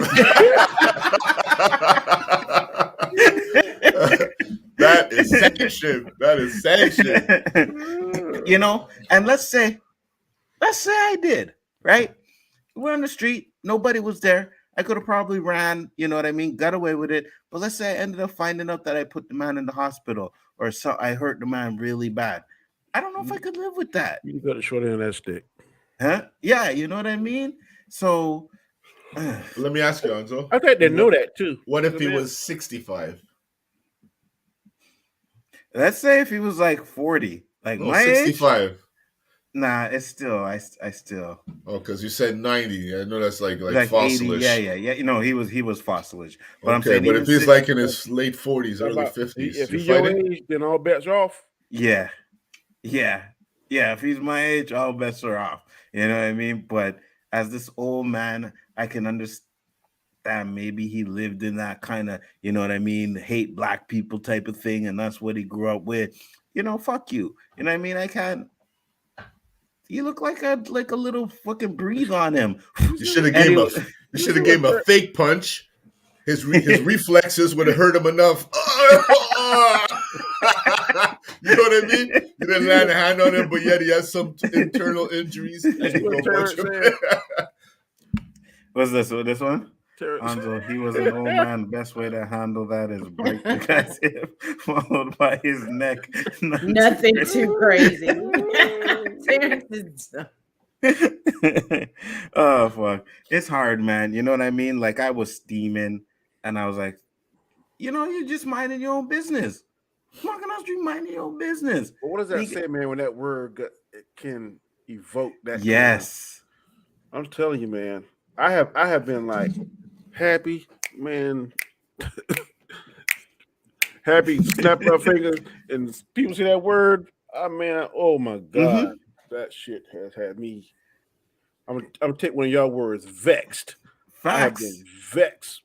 Facts, and you're vexed for hours, right? Because not only are you like, this motherfucker so call me the N-word, then it's like, why the fuck didn't I spit on his face, or why the fuck didn't I just, you know, do something or say something else, or you know what I mean? You keep asking yourself the question: did that guy just call me the N-word? You know what I mean? All day, and I didn't do shit. Like I just let him call me the N-word and do shit. You know what I mean? So for me, it's like, okay, you an old man. I ain't gonna fuck with you. But if it was someone like closer to my age, or maybe even 65, depending on what he looked like, Roberto. You know what I mean? If he didn't look like one of them frail looking white dudes, look like he could take one. Yeah, he'd have caught it. He'd have caught it. I kicked him right in his gut. Nigga, that bitch. You know what I mean? I don't. You know what? In all honesty, it's never happened other than in sports that someone came up to me and said that to me. See, nobody's ever called me. So I think I know how I would react, but it's never happened for me to say how I reacted. You had the perfect outlet, Roberto. Shit, they do that on hockey, on the hockey. Oh yeah, but those Danny, getting slapped upside the head with that. That's why when the brothers asked me why I play hockey, hey Nzo, everyone was playing basketball, football, baseball. Brothers in hockey, I was so happy my dad put me in hockey. So happy. Because you get your aggression out, right? Yes, it was a great release tool, but at the same time, you didn't have any support, man. Like I was more times than not the only black guy in the league, let alone my team. You know, so when I saw an Asian guy say, "You want to team up, man?" You know, and he was probably like, no, nigga, no way, brother. They don't bother me. You know what I mean? I'll try it on my own. No. But yeah, I feel you, man. So, and I can understand. I apologize for that accent. It's just doing it, okay? And I can understand that, especially when you're in hockey, you get that frustration out. But it must be even more frustrated because you're trying to play a game and someone skates by you and calls you the N-word. Yeah, but you see, there's two means you can get to them. Like in basketball, you know, you drop dimes or you dunk on them. You know, there's ways of getting back at them. In hockey, you score, and then you break your stick on them. Because back then, you know, they were made out of solid wood. So when a guy broke a stick on you, that shit hurt. Yeah. You know? And then you're not even out of the game. 2 minutes later, you're back on the ice. And if you're cool with your coach, you could take another 2 minutes. So, you know, after a while, they stop calling you that word, man. I feel you. Did you have anybody on your team that called me that? Yeah. No. Okay. Do you think they thought that about you? Of course. Okay.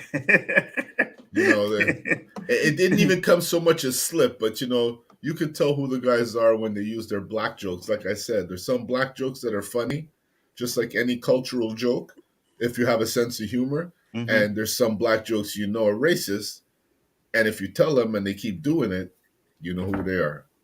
Yeah, absolutely.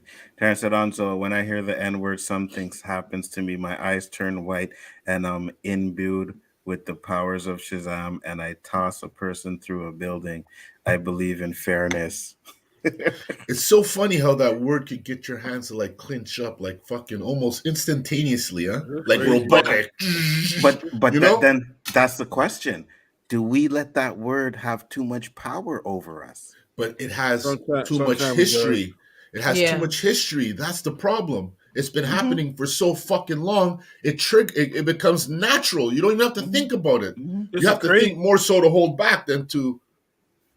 But isn't it crazy that you can say it one way and it's a term of endearment? You say it another way and it's like a war cry. Yeah. That what folks will be like, damn. That's why I have a problem with that word, Danny. And you know, the more I don't know if these artificial intelligence AI are listening to my conversations, but I'm getting all kinds of stuff evolving around the N word lately. Oh, really? You know? I was watching this show. It's called something Across the Nation. It has to do with black in America, and they were talking about the N word. And you know, we're not alone in having that reflex of that word triggering. And this guy said that it's a trigger word. It was there basically to trigger us. Mm-hmm. And over many, many years, it's become that much worse. Mm-hmm. I think there's a show on Netflix called Everything's Gonna Be All White. Which is what we were going to talk about that too. But I know I'm not sure if Roberto's seen it yet. You know what I mean? I haven't seen that. No, I haven't seen it. I've only seen one episode. I've only seen the first 1.5 episodes. So we can talk a little bit. I'll actually bring up the trailer. You guys could talk about this. I'll bring up a trailer so you guys could see it. You know what I mean? But yeah, I personally think that even though Roberto, like he said, it's history, I think that word has way too much power over us, man. And that's it. You know what I mean? It triggers something in black people to where it's just like, okay, you want to fuck around now? Well, now it's time to fucking bust your ass, you know? What up, Jedi Bill? Thanks for popping in. Much appreciated. I don't think it's the word. I think it's the tone it's said in. Yeah. Because the content. you can say the word and then not a person that don't look like us can say the word and it may not bother you. But when they put that into it, boy, and you dirty mother, no, that shit right there, that like touches my soul, and I want to damn like punch a hole through somebody when it's used like that. But then, if, like one of y'all said, man, it does. So, but the show's called Soul of a Nation, Danny. Soul of a Nation. It sounds familiar. I know. It's on Disney. It's on Disney. Is it? Yeah. It's very interesting. It's not controversial. I can't believe it. No, it's not. It's not necessarily controversial. They're just giving you the black perspective across America, and they have a lot of influential people in there. You know, actors and doctors, and giving their perspective on many, many black issues, not just the N-word. And do you think it has too much power over us, Roberto? Yeah, I really do, because the fact that it's just used in so many ways, like Danny said, like it's used to greet your friends, it's used to offend you just by changing 2 letters, you know. And what's funny is they can use that word to trigger us so that they can get us arrested or behind bars or have to deal with a court case or something like that. You know what I mean? Like, hey, you know, hit me. That's just like sitting there saying, hit me. If you're going to sit there and say the N-word to someone all the time, you're just like saying, hit me. Come on, hit me. Do it. Why can't we have a... Go ahead, Danny. I'm sorry, Roberto. Yeah, I agree. That was basically the point that I was making. Not necessarily that it was like an intentional thing, but you know, once you give them that reaction that they're looking for, it's like, see, you know, I knew they were uncivilized. I don't care about their opinion on that in that aspect. But actually, for some women, I think more so maybe white women than black women. If you call them the C word, that like trigger. Oh yeah, I was going to say that. I earlier. don't care about that. Majority of women, but black women seem more get set off by a B word. Is that true? It's just like I don't like. I'll call myself a bitch, but yeah, I don't want anybody else to be like. I don't like I don't even like the term like that's my like I've heard like somebody be like called their girlfriend. Yeah, that's my bitch. I'm like, why do you want to be called that? Like, I'm like, don't, you know what I'm saying? I don't like that, but I might be like, oh yeah, I'm a bitch or I'm being a bitch. But I don't want someone else calling it a dude to say that, you know, you're a bitch, you know. What about the C word? That I mean, I've not heard anybody like like anybody in my circle is not called anybody that. I think that's more of a cultural thing. Like white women, they don't like. Yeah, but I see that with I don't. But I'm saying if you call me that, I don't know. You see, I'm not like no, like I haven't heard like people I know don't walk around and. If you really want to get to some like a woman, that's the word you're pulling out of the trunk. Oh yeah, you're pulling that out. It's very rarely used, but when you use it, it's rightfully deserved. It's triggering. Yeah. I wouldn't call a woman that. You know what I'm saying? I would if she tries to ruin my family. I would call him some other. Because I can't put my hands on a woman, so that's as close to putting my hands on her. Calling her that C word. That's how I see it. I don't know. I see women fucking change into the Hulk when they get called that word. I probably would. Like, if it happened, I might not. Call them that. You can expect it's game over. You can expect your car crazy, buddy. Hair changes color. I have to wait till I get, you know, if it happens, then maybe I've never been in that situation, so I don't know. So you've never had a man call you the C word? You're never. Yeah, you're lucky. No. Well, you're not lucky. You're righteous. I've been. No, I'm not righteous. You're rare. I've been a lot of things, but that's one of them. I've not been. How about that? I'm just telling you. I've been on a lot of names, but that's not one. I respect that, Ashley. My face, you know. I respect that. What up, Terrence? What you saying? Hey, what's going on? Yep. Doing good. Yep. Thanks for having me on. I just got done cleaning the bathroom and everything is right in the world. So just made sense for me to come on. Not a problem. What do you got to say on the topic, brother? What would you like me to address? Yeah. The N-word. Do you think it has too much power over us? I think for a lot of black people it does. And then there are some where I feel like it's a situational thing. It depends on the level of aggression and, you know, maybe if there's going to be some sort of physical component involved. Like with me, like I was saying in the chat, I did have to kick a human before when I was in school because he called me the N-word. But in that particular moment, I wasn't even upset as much as it was that I felt like that particular human needed to learn a lesson. Mm-hmm. So that's why I did it. So that word doesn't really upset me. I just think that, you know, either, you know, sometimes you got to, you know, maybe hit them a little bit or at least have a conversation with them, letting them know like, okay, so you have chosen death, you know, and then you just sit them down and let them know. But I think you walking down the street tomorrow, right. White man walks up to you and says, "You motherfucking nigger." Right. Shazam is coming. What you doing? So wait. So he's so he gets in my face and he does this. Gets in your face, just walk by you fucking nigger. You spear chucker. Like, man, like, okay, so I would laugh at that one. I'm sorry. What the fuck is that, spear chucker? I thought my friend Nzo had that one called that. I'm done.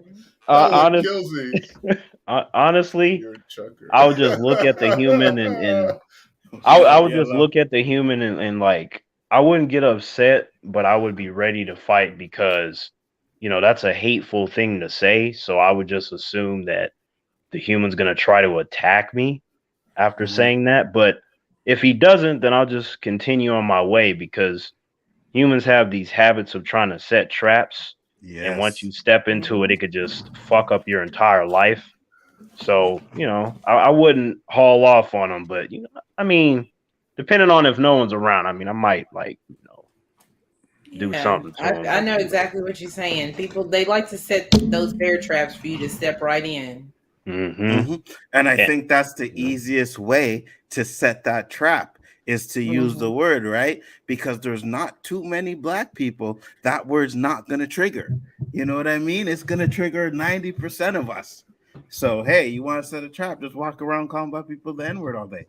So that's what I mean, Nzo, right? Because I feel like there's a difference between those of us that will get upset and then those of us that will may or may not distinguish in that moment.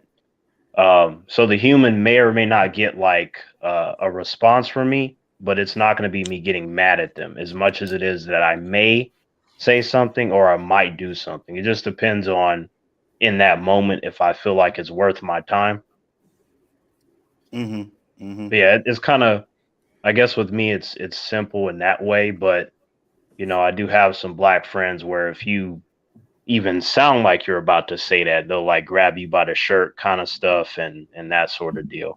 That's why I love that fucking scene in The Harder They Fall, right? When the guy, they stop the train, the guy comes on, he says, "What the hell, you effing?" And then she just shoots him. And the guy's like, "Well, what if he just said nincompoop?" He's like, "We ain't no nincompoops either." I know. Right. She didn't even let her get a chance to get the word out. You know what I mean? Yeah. So that was a cool ass movie. Like I feel like just the presence of those characters alone should just end racism. That's how badass they were. I was like, all right. But I mean, over the course of my life, man, I've only been called it a few times.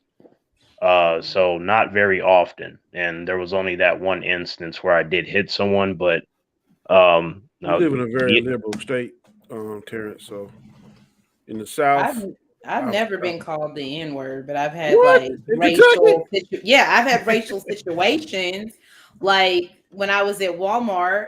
I ain't calling you a lie, but I don't believe I'm gonna tell you the type of situations that have happened to me. They've done things, but not called me the N-word. Okay, that's what I'm saying. Like I was at Walmart and I'm standing there and I was in line and this woman comes behind me, this white woman comes up behind me, and then like all of a sudden she turns around, she's like, "You just cut me in line." I said, "Excuse me?" I said, "I was here before you." She's like, "You don't know who I am." I said, "You don't know who I am." And I said, "And I don't cut people." She said, "People like you're always trying to get ahead and do stuff." That type of thing. And I said, "Bitch," I said, "You don't know me, first of all, so watch your fucking," I lost it. And then I got out in the car. And I'm on the phone with my friend. And then like I'm driving my car and it wasn't like hot enough to have my windows down. And I said, "I'm fucking tired of these motherfucking Karens today, boy." Like, and then this white woman, like, she like was looking at me. She slowly rolled her fucking window up. So like I've had those situations, but not flat out like the N-word. Like you became an angry black woman. Oh, that day I did. Not every time I had, but that day it was like, ooh, this was like 2 years ago, and I was dealing with it was like crazy that day. So that was your day. How about you? But I didn't hit her though. But like my mouth is always slick anyway. How about you say me? I'm gonna pop off too. How about you say you dirty black nigga bitch? Well,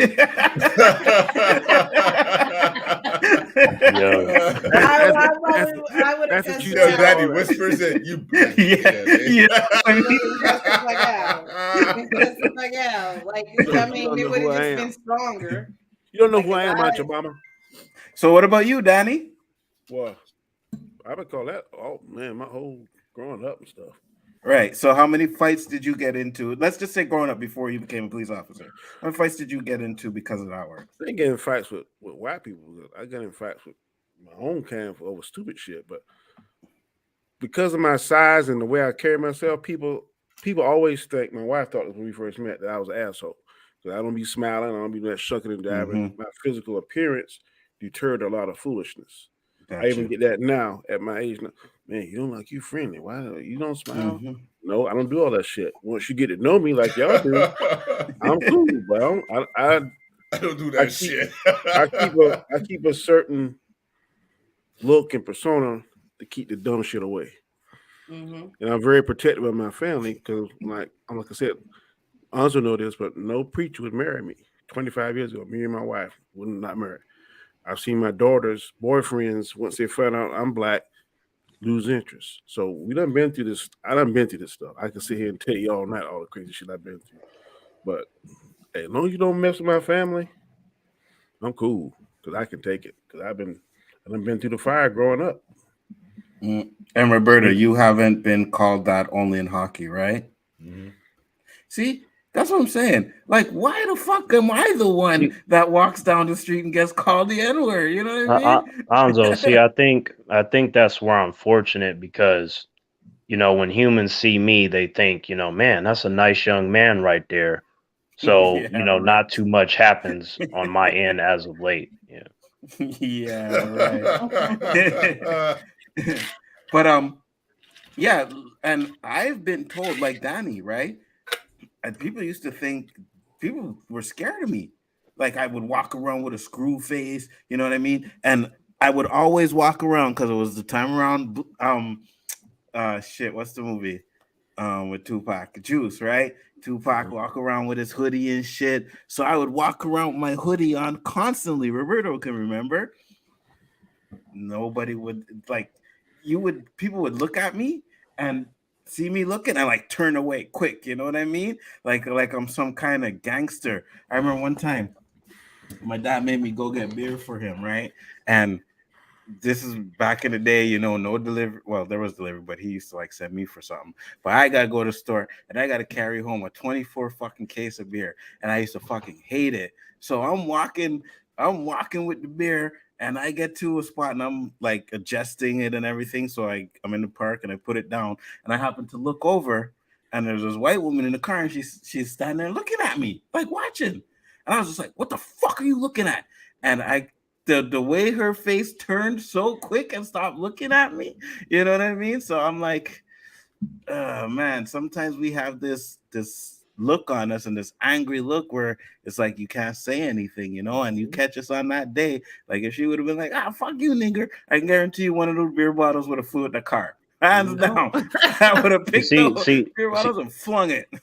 See, Nzo, that's why, like, you know, whenever I go about my life on this planet and, you know, humans have a certain kind of behavior due to my presence or whatever's going on, I try to comfort them. Like, yo, what's going on, human? Why are you looking at me like that? What's the problem? And sometimes that backfires, but sometimes it doesn't. You know, I just don't get it. Like, it just boggles my mind. Like, there's plenty of times where, you know, I go to the movies, you know, just me and my friends and stuff. You know, I walk in, they see me, they see the trench coat blowing in the wind, and they want to have like, you know, this scared thing, and you know, the security showing up, everybody asking me, is everything okay? I'm like, I'm just trying to watch a movie. What's going on with you? I bet your parents be like, show enough. Who's the baddest? Who's the prettiest? Show enough. but hey, let's be real though, right? Terrence told me one day he was walking around with his face painted up like the Crow with the trench coat. I'd have probably walked past this motherfucker and be like, oh, okay, that's something sick. But I mean, but see that. Here's the thing, right? Okay, here's what happened, Nzo, right? Like the first time I did that, you know, having my trench coat. At that point, I had my black trench coat because I had a blue one at first when I was in high school. Then I got the black one later. So did you have a perm? At first it was like my hair was straightened, but most of the time I had it low cut at that point. But at the time when I first painted my face like the Crow, this was like around like 8 p.m. or so, and then, you know, I was going to a friend's house, so it took me about 25 minutes to walk there, and I got pulled over twice, right? And the first cop that came up, he just, you know, pointed a light at me. He's like, yep, good evening, sir. And I'm like, yep, hello. And he just like, he had that look like he was 2 seconds away from shooting me.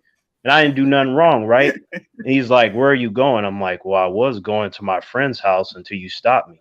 Yep, you're gonna make me late. He's like, "Can I see your ID?" I was like, "I guess."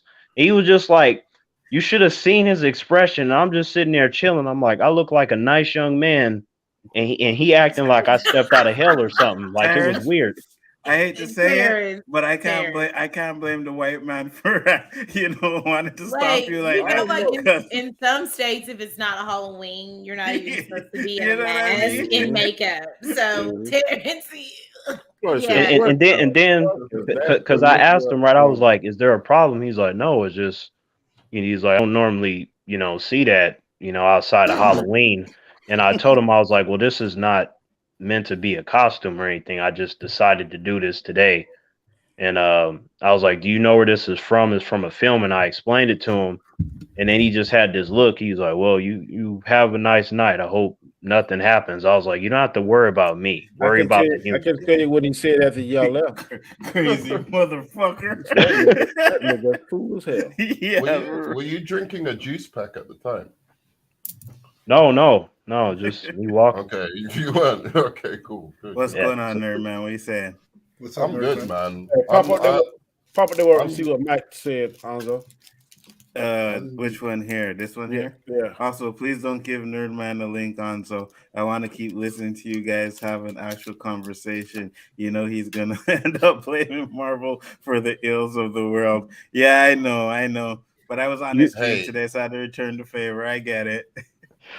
But Nerdman, first, I want to get to one of the things you said in the chat. You said you're walking down the street, you got called the N-word. Oh yeah, no, that's happened to me. Like when I was, I don't know, even 9. I think I couldn't have been more than 10 years old. It's a long time ago that this specific event. It's other stuff has happened since. Okay. But this specific one, I'm trying to think. Like it must have been let's say between 10 and 14 years old, because it's a long time ago now. But I was just walking down the road, and some white guys in a car drove past, me and my friends, and I got called the N-word. I mean, I get called all sorts, the F word, the N word. People just I don't know, they see me and dislike you. They're just like, prick, asshole. Really? F word, all of this kind of stuff. I don't know what it is about me. I think it's. Isn't over in England, ain't it derogatory for black is called Moor or something like that? They're called what? In England? What's the word, Danny? I haven't heard that in a long time. More? Yeah, Moor, that's like a Moor. Oh, like the Moors. No, I didn't get that. But and I don't think they don't. They don't really call people that. But on a serious note, I have been called the N-word. I've also I was just walking down the road with my ex-girlfriend, and my ex-girlfriend was just kind of behind me and whatever. So they didn't. There's this woman, an old woman in Brighton, and I guess she didn't know I was with her. And I guess, I don't know, I was maybe walking a little bit closer to her than, because I was just looking around the streets and not really noticing my direct surroundings. And all of a sudden she starts screaming, "Oh my God, he's trying to steal my stuff. He's trying to steal my, whatever, thief." You? Yeah. Oh, this is when I was at university, and I was just in kind of shock. But my ex-girlfriend, who was a white girl, just went ballistic on her. She's super fucking pissed. They almost got into a fight. She was how fucking dare you, and kind of defended me and stuff. But yeah, just stuff like that has happened to me. So I'm genuinely like you. I was kind of shocked when Terrence and Widow were it's never happened. I'm happy for you. So do you think that, before I get to Paul's question, do you think that we as Black people let that word have too much power over us? I don't. I usually don't care. I just kind of like, it's not like I don't feel, I just feel like the person's an idiot. Like that's mainly my attitude if somebody calls me that I don't know, or like there's no context behind it or anything like that. My usual attitude towards it is like, yeah, you're a bit of a moron, and then I get on with my day. I don't let it bother me. I'm not like, I don't go home going, oh my God, somebody called me the N-word, or, getting upset about it or anything like that. And Paul asked, serious question. Do you think pop culture and famous Black people are part of the perceived negative perception of Black people? That's not a serious question, and you know it. Go ahead, answer. That's my answer. It's not a serious question, like, to ask. Are they part of the reason that word's got that kind of popularity? Is that what he's saying? Not exactly. Different types of famous Black people, though. I mean, like Kerry Washington. They're from different perspectives, all around. There are Black people who are in the media who are famous, who represent very different types of Black people. So I think that it's the focus on specific things, words like thug and things like that are part of where that comes from, not necessarily how Black people portray themselves. Sure, but I don't think the reason that somebody like drove past, called me the N-word, and tried to spit at me, basically, was because they were fond of hip hop music. I really doubt that somehow.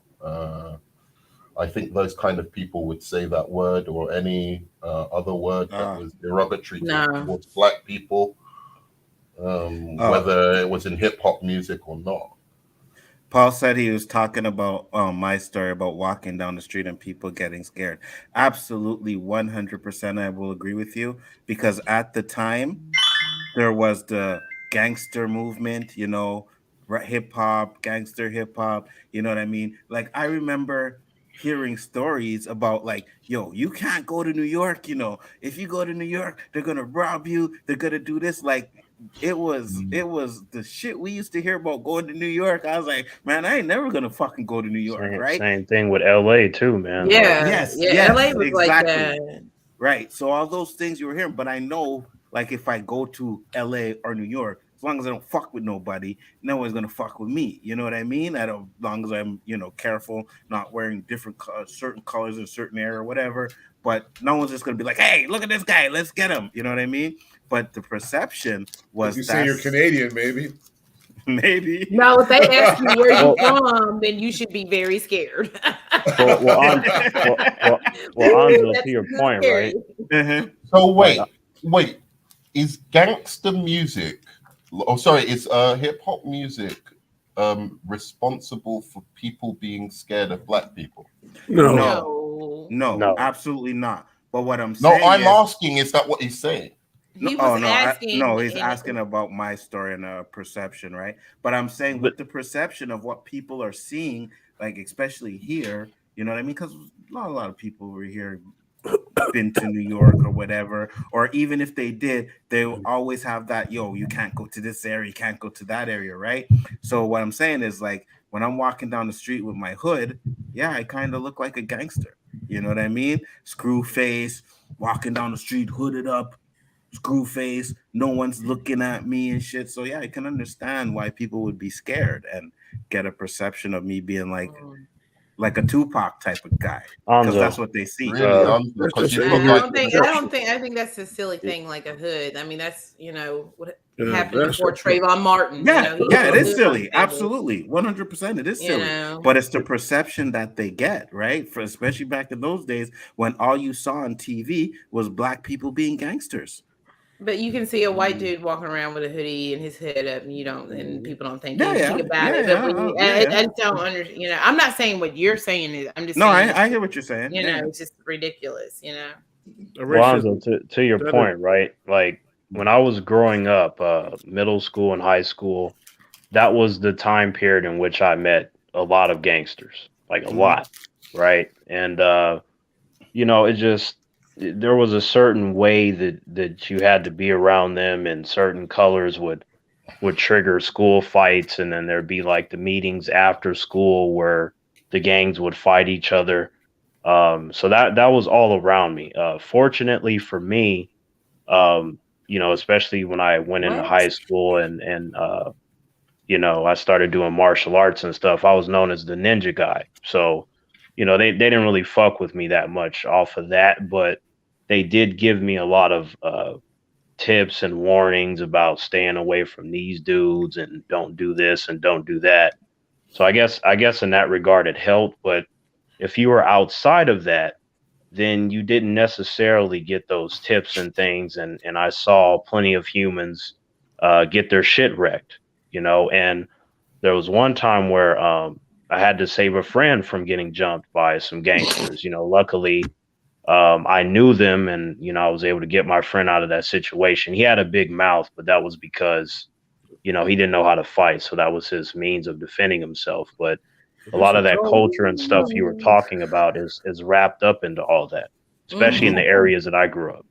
People say some I was like, go ahead and read shit, that bro. comment, because I got something to say right now to this. After you read it, I think she's trolling. Got to be. Because I'm gonna tell you, it's probably the black men that you were choosing anyway. You was probably choosing do nothing type of men, not the fact that they were black, but that's the type of men you attracted because you were probably a do nothing type of woman. Okay, because every black man in my family is very successful in what they do, especially my father, my uncles, and every black man that I know. So that is ridiculous, and you're obviously our troll. Okay, just to let you know that.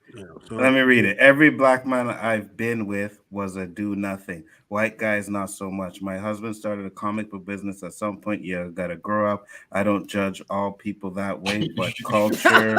Your husband started a comic book business. You've got to grow up. Go ahead, nerd man. Roberto, no, I'm just amazed at the wild shit people say on your fucking streams when it comes to these streams, bro. It's all right. Yeah, sorry, I'm not. I'll talk about it later, but I just noticed that I know when Paul said "wow," I just dead ass started laughing. That's why I'm sorry, Terrence. That's why I started laughing when you were talking, because it was just absurd to me. Yeah, that she didn't word that right, because that is not. I definitely agree with what Ashley said. You just hang around with you attract, for whatever reason, the wrong kind of man. So maybe you need to change your approach or something. Because what you saying right now is the five black men on this panel were do nothings. That's what you're saying, and you know nothing about us to say we doing nothings. I will say her defense. She said the ones that she hang with. Okay, maybe she's a magnet to deep. But she said all the black men that I've been with, every black man that I've been with, yeah. So she's a magnet to them. Comment chat the police officer. I'm not sure. Trendy. Roberto. Sorry. Yeah, I'm not sure what Roberto does. And I'm a teacher. He's a scholar. He's not just a teacher. He's a scholar. I live. And Terrence is a martial artist. I live. There you go. I don't think my occupation justifies who I am. Yeah. Have you guys ever gotten the whole your kind is always causing trouble? I've gotten that before. Yeah, I've gotten that. Yeah, my response to that when that was told to me, I remember specifically telling that human, and I wasn't doing anything. This is another day where I just look. This is what happened. I was in the mall. I walked in, and I had my trench coat on, and then the security came up to me and they said, "Your kind is always causing trouble." And I was like, "What do you mean, my kind? There's only one Terrence per universe, right?" So one of the you're not a Nexus being, Terrence. Luckily that situation didn't get too crazy, and the other security guard chuckled, I think that's probably what saved me in that situation because, you know, they came at me kind of aggressively. I thought they were gonna try to do something, but I'm just like this whole "you're kind" kind of dialogue is ridiculous. By the way, Mike, I respect the hell out of you for owning a comic book shop. That wasn't that wasn't my point. It's like it was funny though. Even though I would love to own a comic book shop, but it wouldn't be because I've fucking suddenly matured and grown up. It's because you're a fucking kid who loves comic books, and that's the fucking beauty of it. Like you stayed like you know, young your whole life. But anyway, go on. Nothing childish about making six figures. Tight. You're so tight. You're tight. Fuck off, he makes six figures. Bullshit. You're tight. In a comic book so tight. You're the tightest ass hoe in the streets. You tight ass bitch. Tight. Who the fuck you trying to fool? That's why I said because don't get it twisted, sweetheart. Don't get it twisted. You may see this show where we're talking about real life stuff here, but every single one of us, except for maybe Roberto, are freaking nerds, right? And maybe I'm a nerd too. There you go. No, actually, I'm not a nerd. I'm weird. Sorry.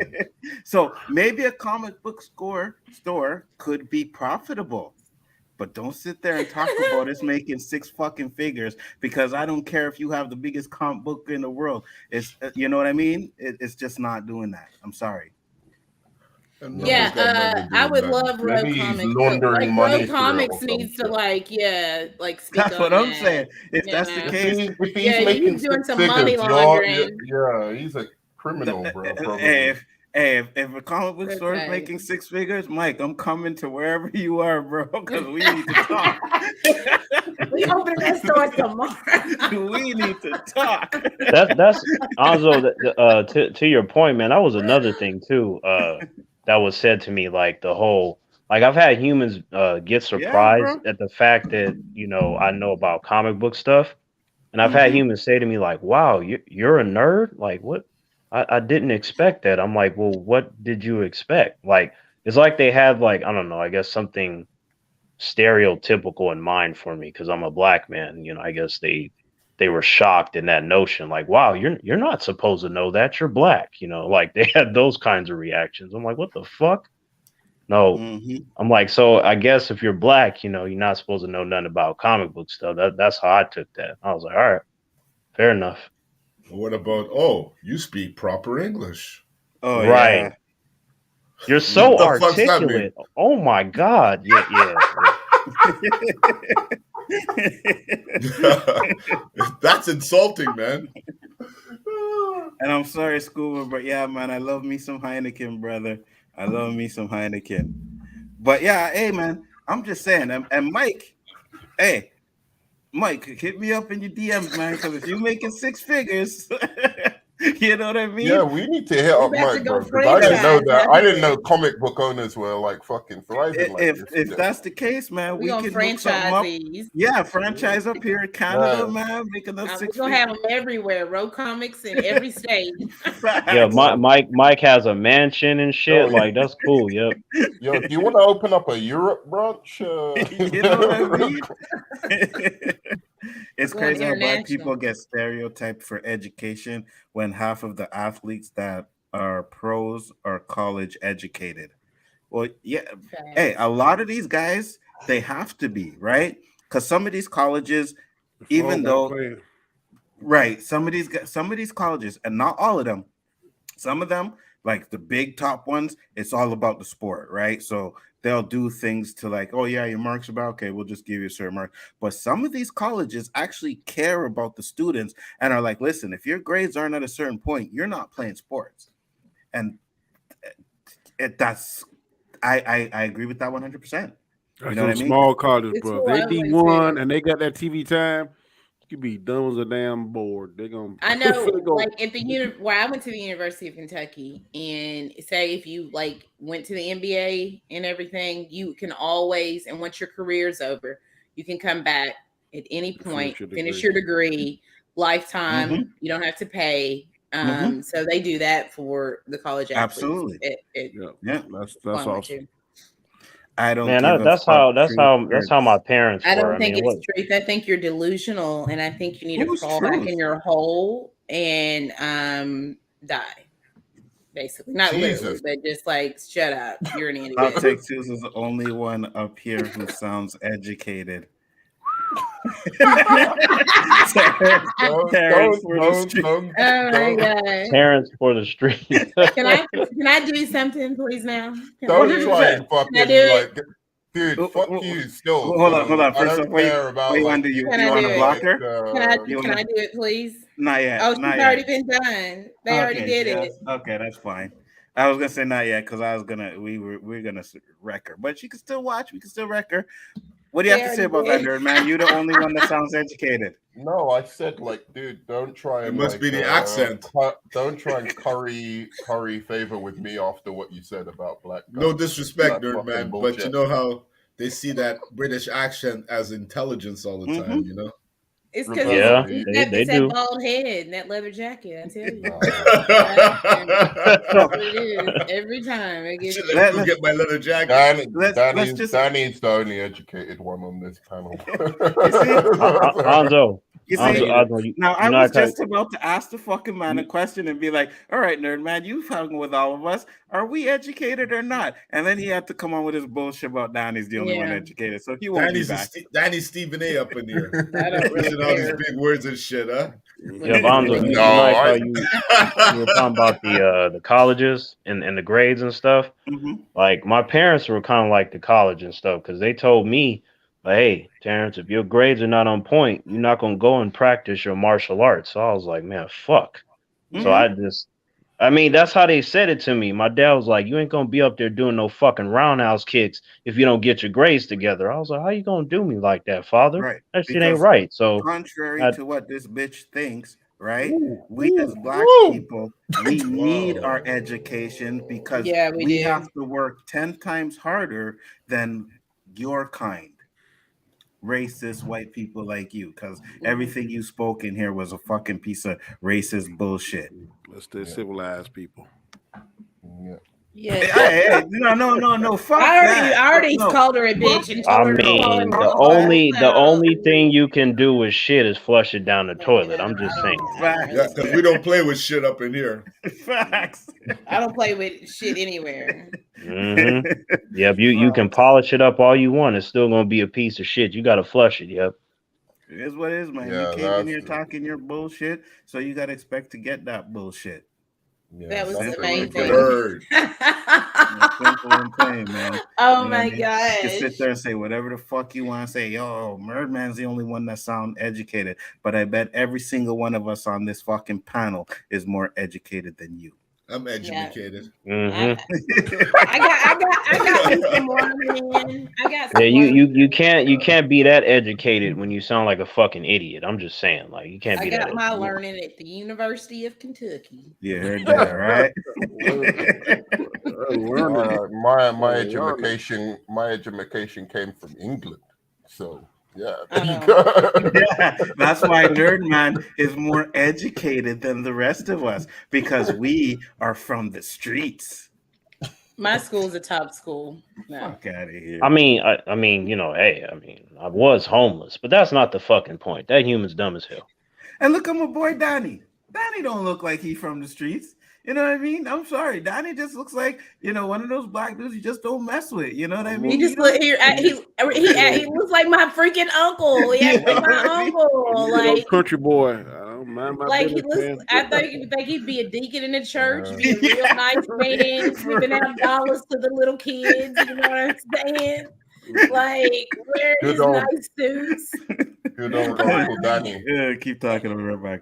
Everybody in the community knows him. I ain't no deacon in the church. I'm not saying you are. I'm just saying you could be. One sin I wrestle with, man. I gotta wrestle with it every day. Keep it at bay. What, the chicks? Wrestle with what now? Which sin? Sin. Oh, lust. Oh my gosh. Oh. Ooh. Wow. Yep. Okay. I mean, you can't be a deacon. Oh no! Everybody, that seems like a job requisite, doesn't it?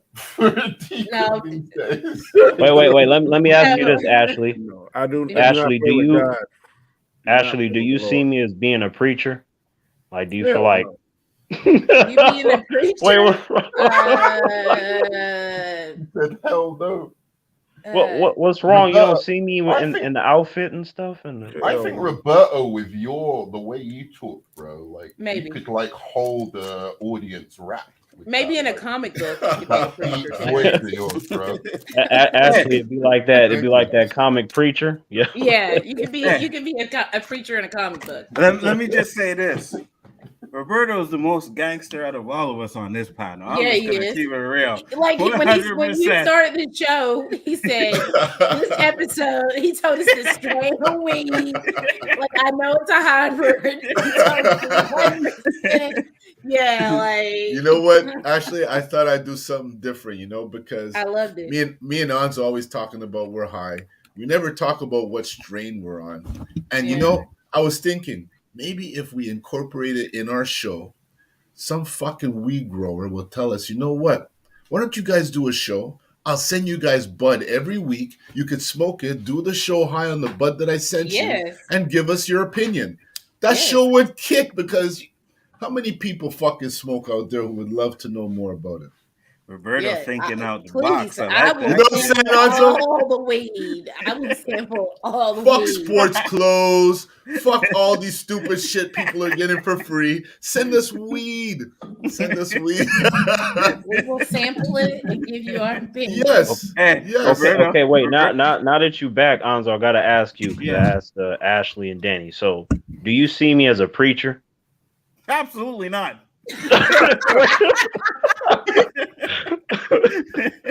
What's wrong, Nzo? Like, I'm a nice young man. Like, one of them damn killers.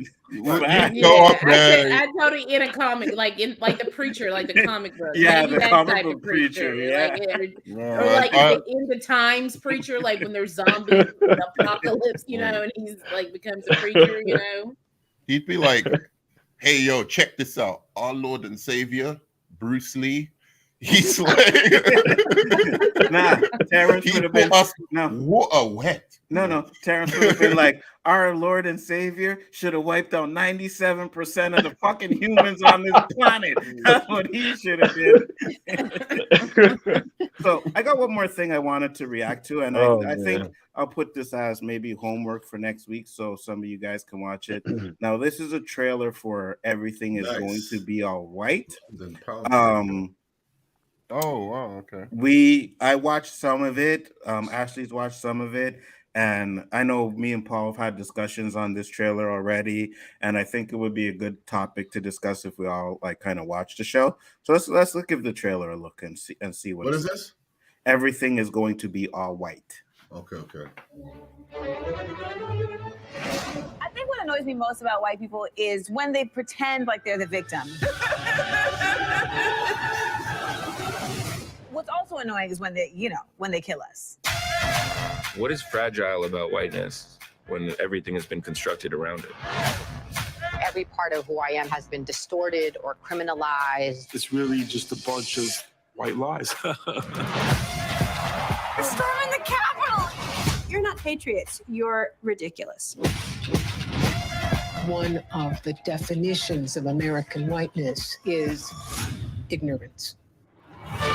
White people, we are not your problem. You are. Should white people today feel any responsibility for slavery? Hell yeah. White Jesus or black Jesus?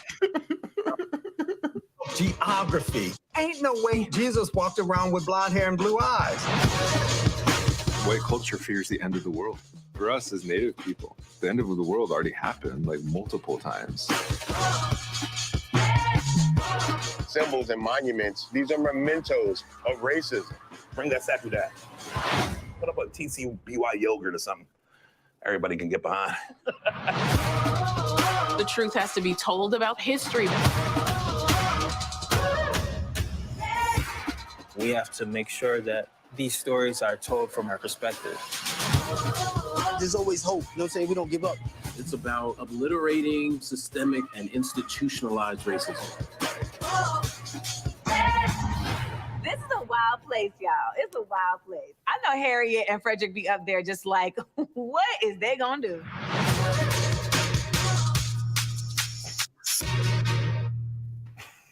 You know what's funny, Nzo? Yeah.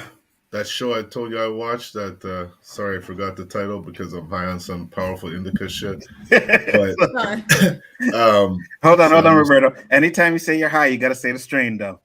Talking about Soul of a Nation? Okay, hold on. Let me go back. Soul of a Yeah, Nation. thank you, Danny. Thank you, Danny. For lucky I shared that with you on that Triangle Canyon.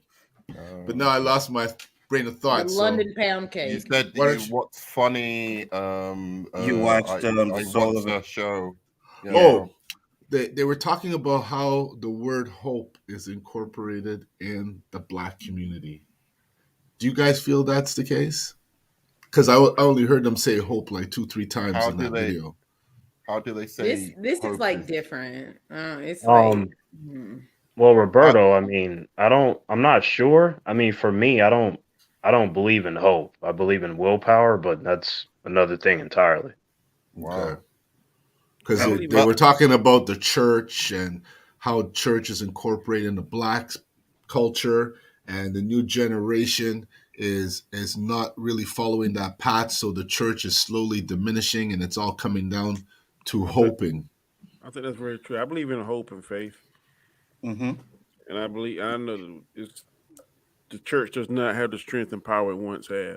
I don't know if that's a good thing for some people or a bad thing, but I think if you don't believe in something, then you'll fall for anything. So I feel it's been around too long for it not to be a good thing. Yeah.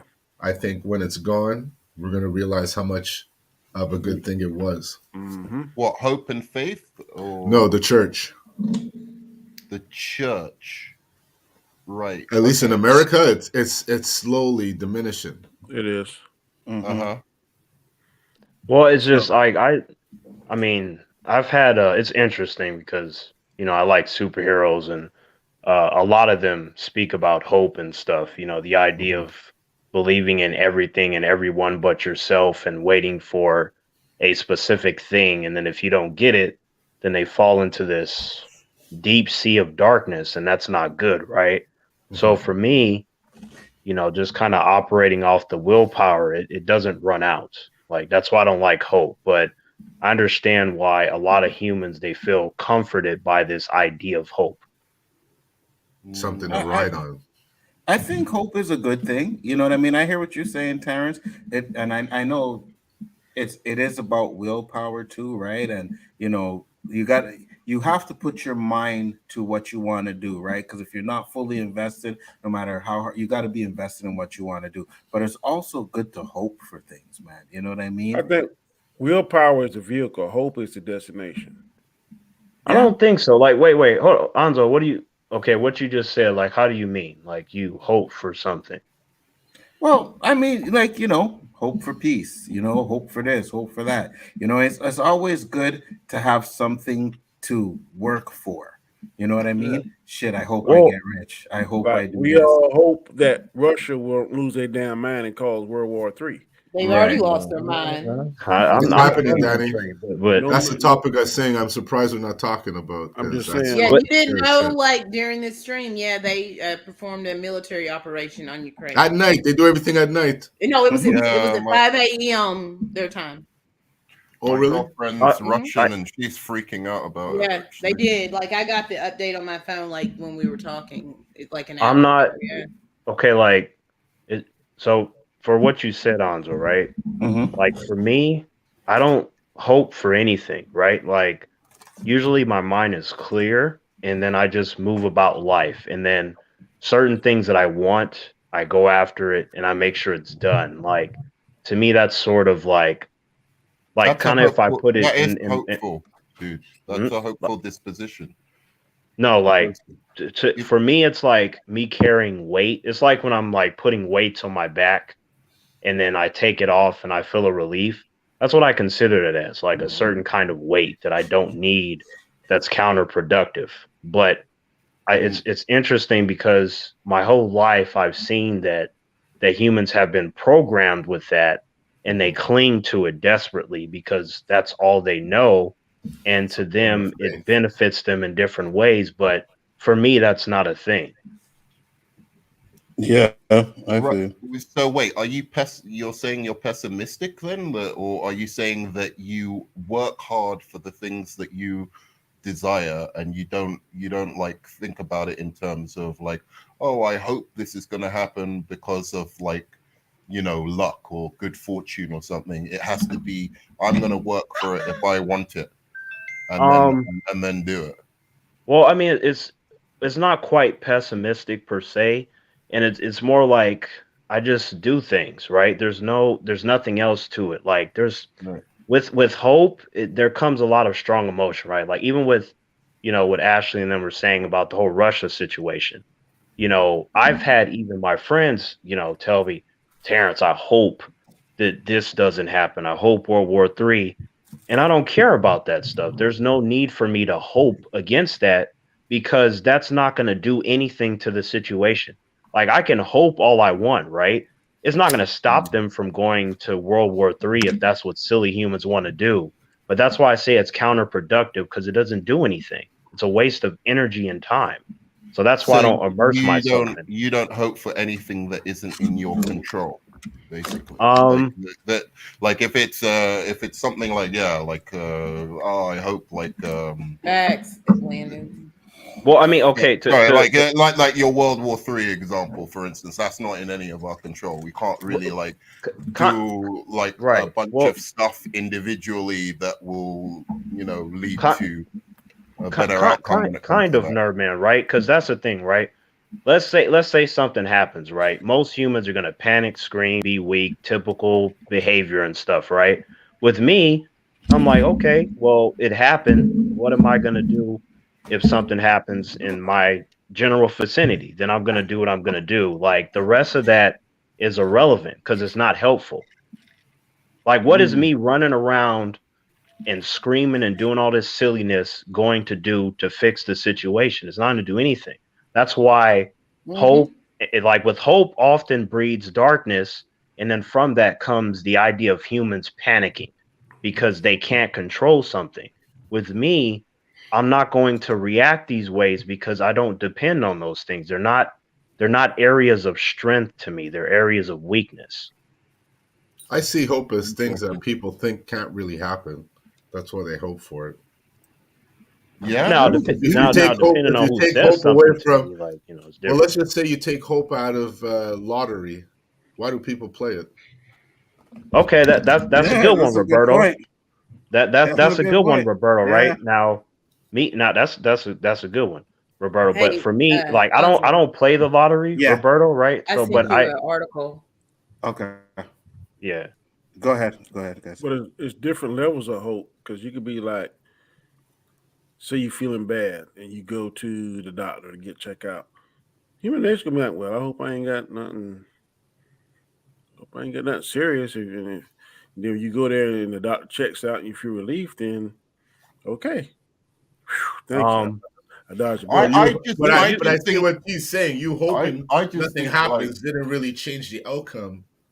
Right, like something that you're wishing for. But it actually does. This is the thing. Like psychologically speaking, psychologically speaking, positive thinking does in general. Like if you look at the stats about people who have that kind of positive as opposed to negative thinking, statistically they are more successful. They are more successful. No. I'm not. I'm not saying negativity.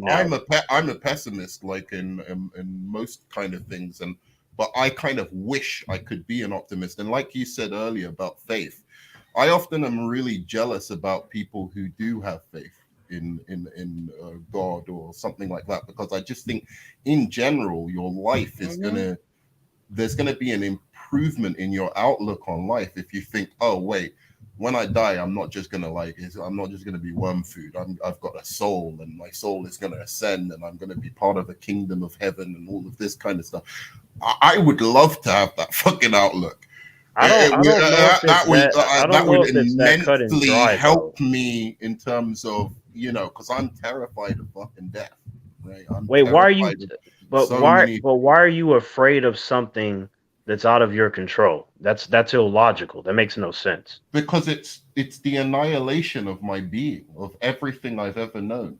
I don't know without some kind of definition of what happens past my death, like that religion provides.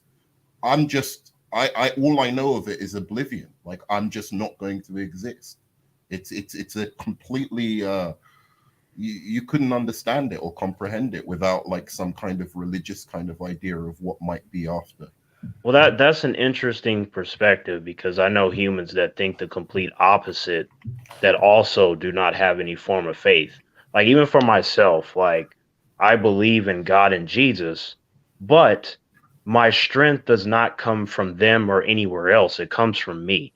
That's why like I consider myself an immovable object because these things don't mean anything and they don't bother me. My energy is too strong and my energy is too positive to let any of that stuff matter. Well, that's interesting. So here's the article that Ashley sent me. Russia invades Ukraine as Putin declares war. Putin, whatever, cares. Declares war to demilitarize neighbors. Putin. Russia appears to be targeting military infrastructures in early strikes with explosions reported in airfields, military headquarters, and military warehouses. There's no doubt they're going to war. And then the new thing he also said, like I think someone in the chat said that he said that if anyone interferes, that there will be consequences like they've never seen. So anyone who aids or tries to aid Ukraine, He's losing his mind, Putin. He will attack them. No, he didn't. Putin didn't say that. He fucking kidding me. He says right here, Russian troops launched their anticipated attack on Ukraine on Thursday as President Putin cast aside international sanctions, warning other countries that any attempt to interfere would lead to consequences you have never seen. This is the Americans. They don't want to mess with Russia. They don't want to do that, especially since Russia's buddying up with China, USA's other enemy. Mm-hmm. That's everybody. It's about to go down. It's about to go down. Yes. I've been saying this since I was in school that there's going to be a World War III. I fucking knew it because he's been building up his time. I mean, he's been, We can't realize how long Putin's been in charge over there, dude. 20 plus years, man. He is. Helix, but he's been building. Cannot go to war with Russia. He's been talking about nuclear options. Yeah. You can't go to war with Russia. That's crazy. If we go to war with Russia, just call it the end of the that is exactly what I've been telling Americans. I'm like, y'all not ready for Russia. That's what I'm saying. Like, just leave it. They've got Ukraine. Just fucking. He's been planning it for a while. You know how much. I know our country can't keep our noses out of anything. So. What were you saying, Roberto? I said he's been planning this for a while because he put billions and billions and billions of dollars away in a stockpile. But here's my point. Like I told Danny in the beginning, when I was young, I used to idolize America as the defenders of the world, keeping shit legit, keeping countries in order that don't practice ethical practices. But then I see what's going on in their own backyard, how they're treating our people. And why isn't any other country holding America accountable for their actions in the U.S.? And why don't they fucking fix their own fucking backyard before they start fucking fixing other people's yards? Right. That's my outlook on them now. It's the self-righteousness. There's a lot of fucking bullshit going on in the U.S. Greatest country in the world, Roberto, to your point, it's a good point. Americans have a disgusting habit of sticking their noses in other people's business. They want to control everything while ignoring the problems in their own backyard. But unfortunately, Roberto, this is just the human condition overall, is they find reasons to fight with one another instead of banding together. This is the silliness that has been happening since the beginning of time, which is why you need leaders and presidents and governments and even religion to try to have some control over these humans because they don't know how to control themselves. But no, but it's those guys that you're talking about, the governments, the churches, the political leaders who start these wars. Yeah. It's not the other way around. It's not the general people, right? It's The problem is that as they're much the ones who are like these governments are bad, right? There's corruption, obviously, but I'm saying if you were to remove them, you think this world is bad now. If you were to remove all that stuff, humans would. I'm not saying that. You know, it's as Bob said, life would be short, brutal. You know, just a horrid kind of life if you didn't have like the kind of Prince, the Leviathan, or right. And that's exactly what I'm saying.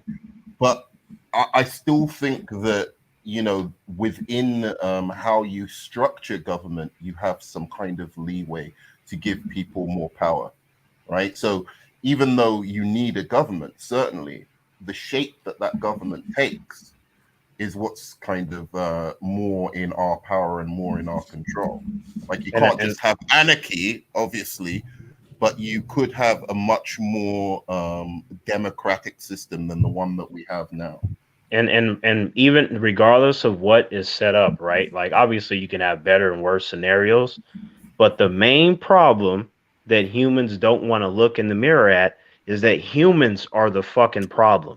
They're the problems for everything. It has been since they've come into existence. This is the shit that I've been saying since I was a kid. I'm like, you shouldn't have the problems. Like we're in 2022 and you still have a lot of the same silliness going on, just in different forms. And humans have gotten more creative with how they want to hide their cruelty. And then sometimes it's out in the open. I'm like, when are they going to band together and get their shit together? They're not, because humans don't do that. What the fuck is going on now? That's happening now. Full-scale invasion of Ukraine. And I just heard the bell, the horn. The siren, yeah. Yeah. Oh, shit, like in the Purge movies, yeah. Yeah. That fucking sound is a little eerie. It made my heart beat a little irregular. I'm sorry. I was just thinking of the Purge movies because that's what that reminds me of. I just put myself in their situation. That's fucked up. Yeah, man. This would be a great topic for next week, though. I was going to say that, Nzo, because I said we're talking about some silly shit happening in Canada, but there's about to be a World War III going on, you know? Yeah. Well, you know, that's assuming that we get to next week, right, Nzo? Yeah, for real. Good point, T. Hey, I'm hoping we do. There you go. Nice comeback. Hey. Check this out, Nzo. I don't want nothing to happen to you or any of the humans I care about. However, sometimes in life, shit is just gonna happen. It's just gonna happen. Andrea, don't say that. Well, hey, I'll tell you what. Whatever happens, I'm willing and ready to deal with it. Hey, man. Even if it means that I'm going to perish, that is okay because I know who I am and what I'm gonna do. It's all fine. It seems like a lot of bullshit is going on. Terrence is going to try and take out Putin for us. There it is. You know, I'm surprised nobody's trying to do that, you know? In his Terrence is this guy's been a fucking leader. Nobody's once attempted anything on this guy's life. That's a real gangster, man. There it is. That is definitely the sirens of shit is getting fucked up right now, guys. Yep, the Purge 6, boy. Wow. Well, with that being said, though, we will definitely have this as a topic next week, and we hit the 2 hour and 30 mark, so we will close it up for the night. It was a great show. Thank you, everybody that came on to the panel. And yeah, man. Thank you. It's like you said, Roberto, you know, we talked about a lot of the Canadian shit, but that shit's more scary than anything else. Fuck Trudeau and his emergency powers. You know, give him all the emergency powers he wants because if this shit happens. I ain't scared. We gonna kick our feet up and watch the fireworks because it ain't nothing we can do about it. But my thing, Nzo, is that we should let this stream go 10 hours because we don't know if we're There gonna he be able goes to do with the that stream 10 again. hour. There he goes with that 10-hour stuff again.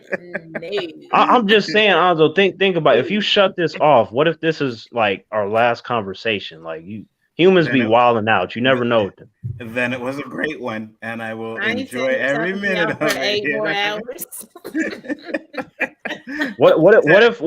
What if our stream like changes the world? Like think about that. Like the right human sees it, they start crying and shit, and then just world peace. Hey, more power to it. But that's not going to happen because we did 8 fucking hours, though. I tell you that. If they can't get what they need in the 2.5 hours that we did this show, then they ain't going to get nothing else from an 8-hour But stream. Nzo, sometimes it's something about 1 and 0 that really changed the hearts of humans. Yeah, He maybe. needs right. I doubt it. He's right. him in his 10-hour stream. So, Nerdman, you set up a stream, invite Terrence on, and you guys can go 10 fucking hours straight. All right. But Nzo, without you, Nzo, Roberto, Danny, and Ashley, the world's gonna be angry. It's just they're gonna be World War III. All of y'all got to be there. At least Roberto come. At least Roberto come. Come on, man. And Danny. I don't want See, Danny is a cop, so that means Danny is all about saving lives. He gonna be doing the 10-hour stream. Danny did 2.5 hours. Plus, he's already been on this some streams. Earlier. He He's put in done work tonight. No, he's gonna put in a lot. I can guarantee you that Ezekiel is calling Danny's name right Hell now. yeah. Now you think about it, man. I'm working on 5 hours. Yeah. Yeah, that's what I'm saying. You've been. I mean, you can't really put a limit on family, right, Danny? You know. I can't. Here's the thing, Terrence, man. I heard Putin is an MCU fan. This is what I'm telling you. I'm not getting involved in this anymore. There will be none of that shit going on here. Did we use the zone? Yes, we did. I haven't seen that since square one. Remember them days, Daddy? Yep. Terrence, tell the people about your channel, sir. Oh, hey, what's going on, humans? Yeah, you know, it was nice knowing y'all. You know, this planet was pretty terrible, but you know, I've had fun and stuff. You know, you got these streams and stuff, and you know, my channel is T Virus Terrence. I might have to change it to World War III, but over there you can find a lot of different videos. There's over 4,000 videos organized into over 90 playlists, consisting of everything you can possibly imagine. So, if you want to have fun before this planet goes bye-bye, then you go to T Virus Terrence. Facts. It's a good channel. Ashley. Right. I'm Ashley, dude. And I'm here, I'm there, and I'm also nowhere. That's what's up. Nerdman. And we love her for it. Hey, Enzo, you can tell them about my channel. I know you want to. Nah, you go ahead. Can I do it? Yeah, go ahead. You have the floor. Hot Takes Tuesday, brought to you by Nerdman, right? He talks a lot of DC propaganda over there, a lot of MCU hate. If that's the type of stuff you like, if you like some hot takes, check out Nerdman over on Hot Takes Tuesday. Thank you, darling. Danny. I am Danny Graham, aka Comment Chat. You can find me Monday, Tuesday, and Wednesday night on the Chaos Central channel with my boy Nzo, Chris Knight. Saturdays you can find me with Roberto, Nzo, Chris Knight on our little sports show we call Square One.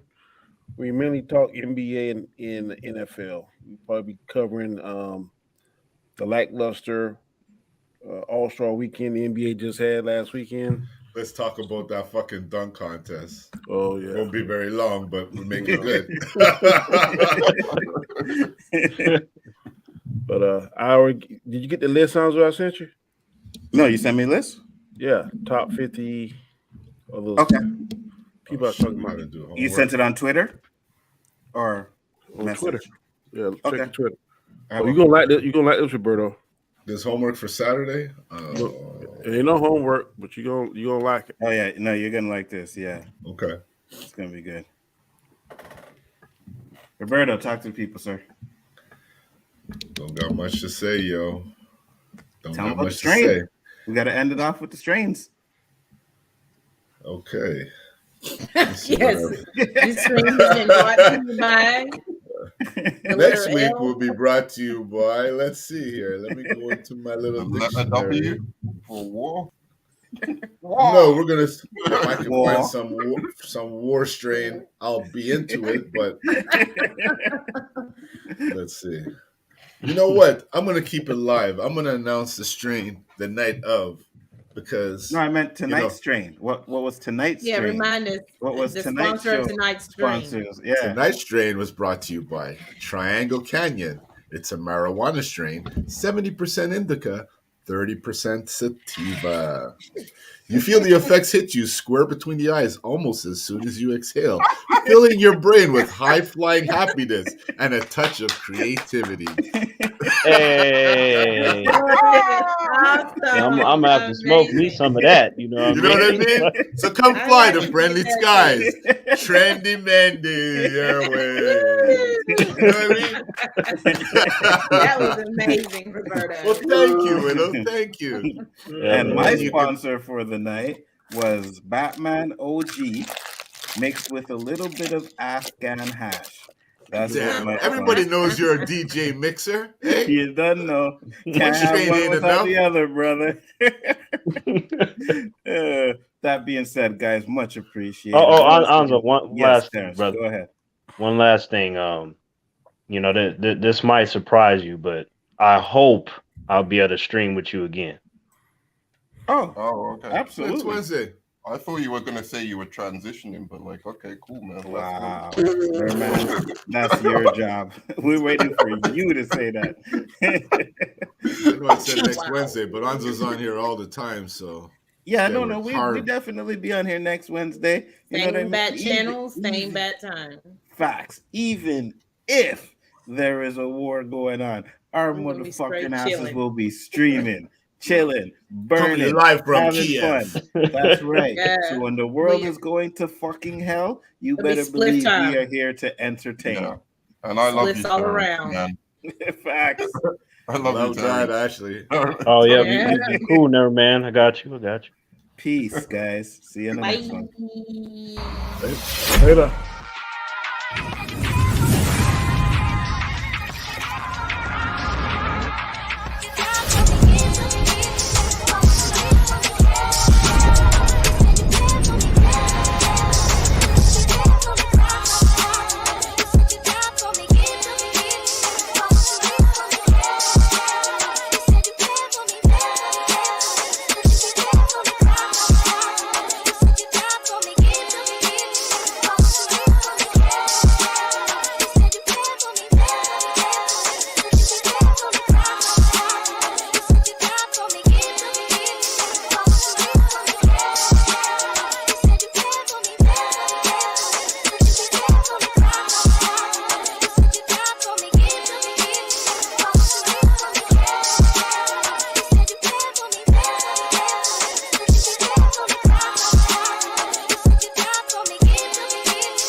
The greatest trick the devil ever pulled was convincing the world he didn't exist.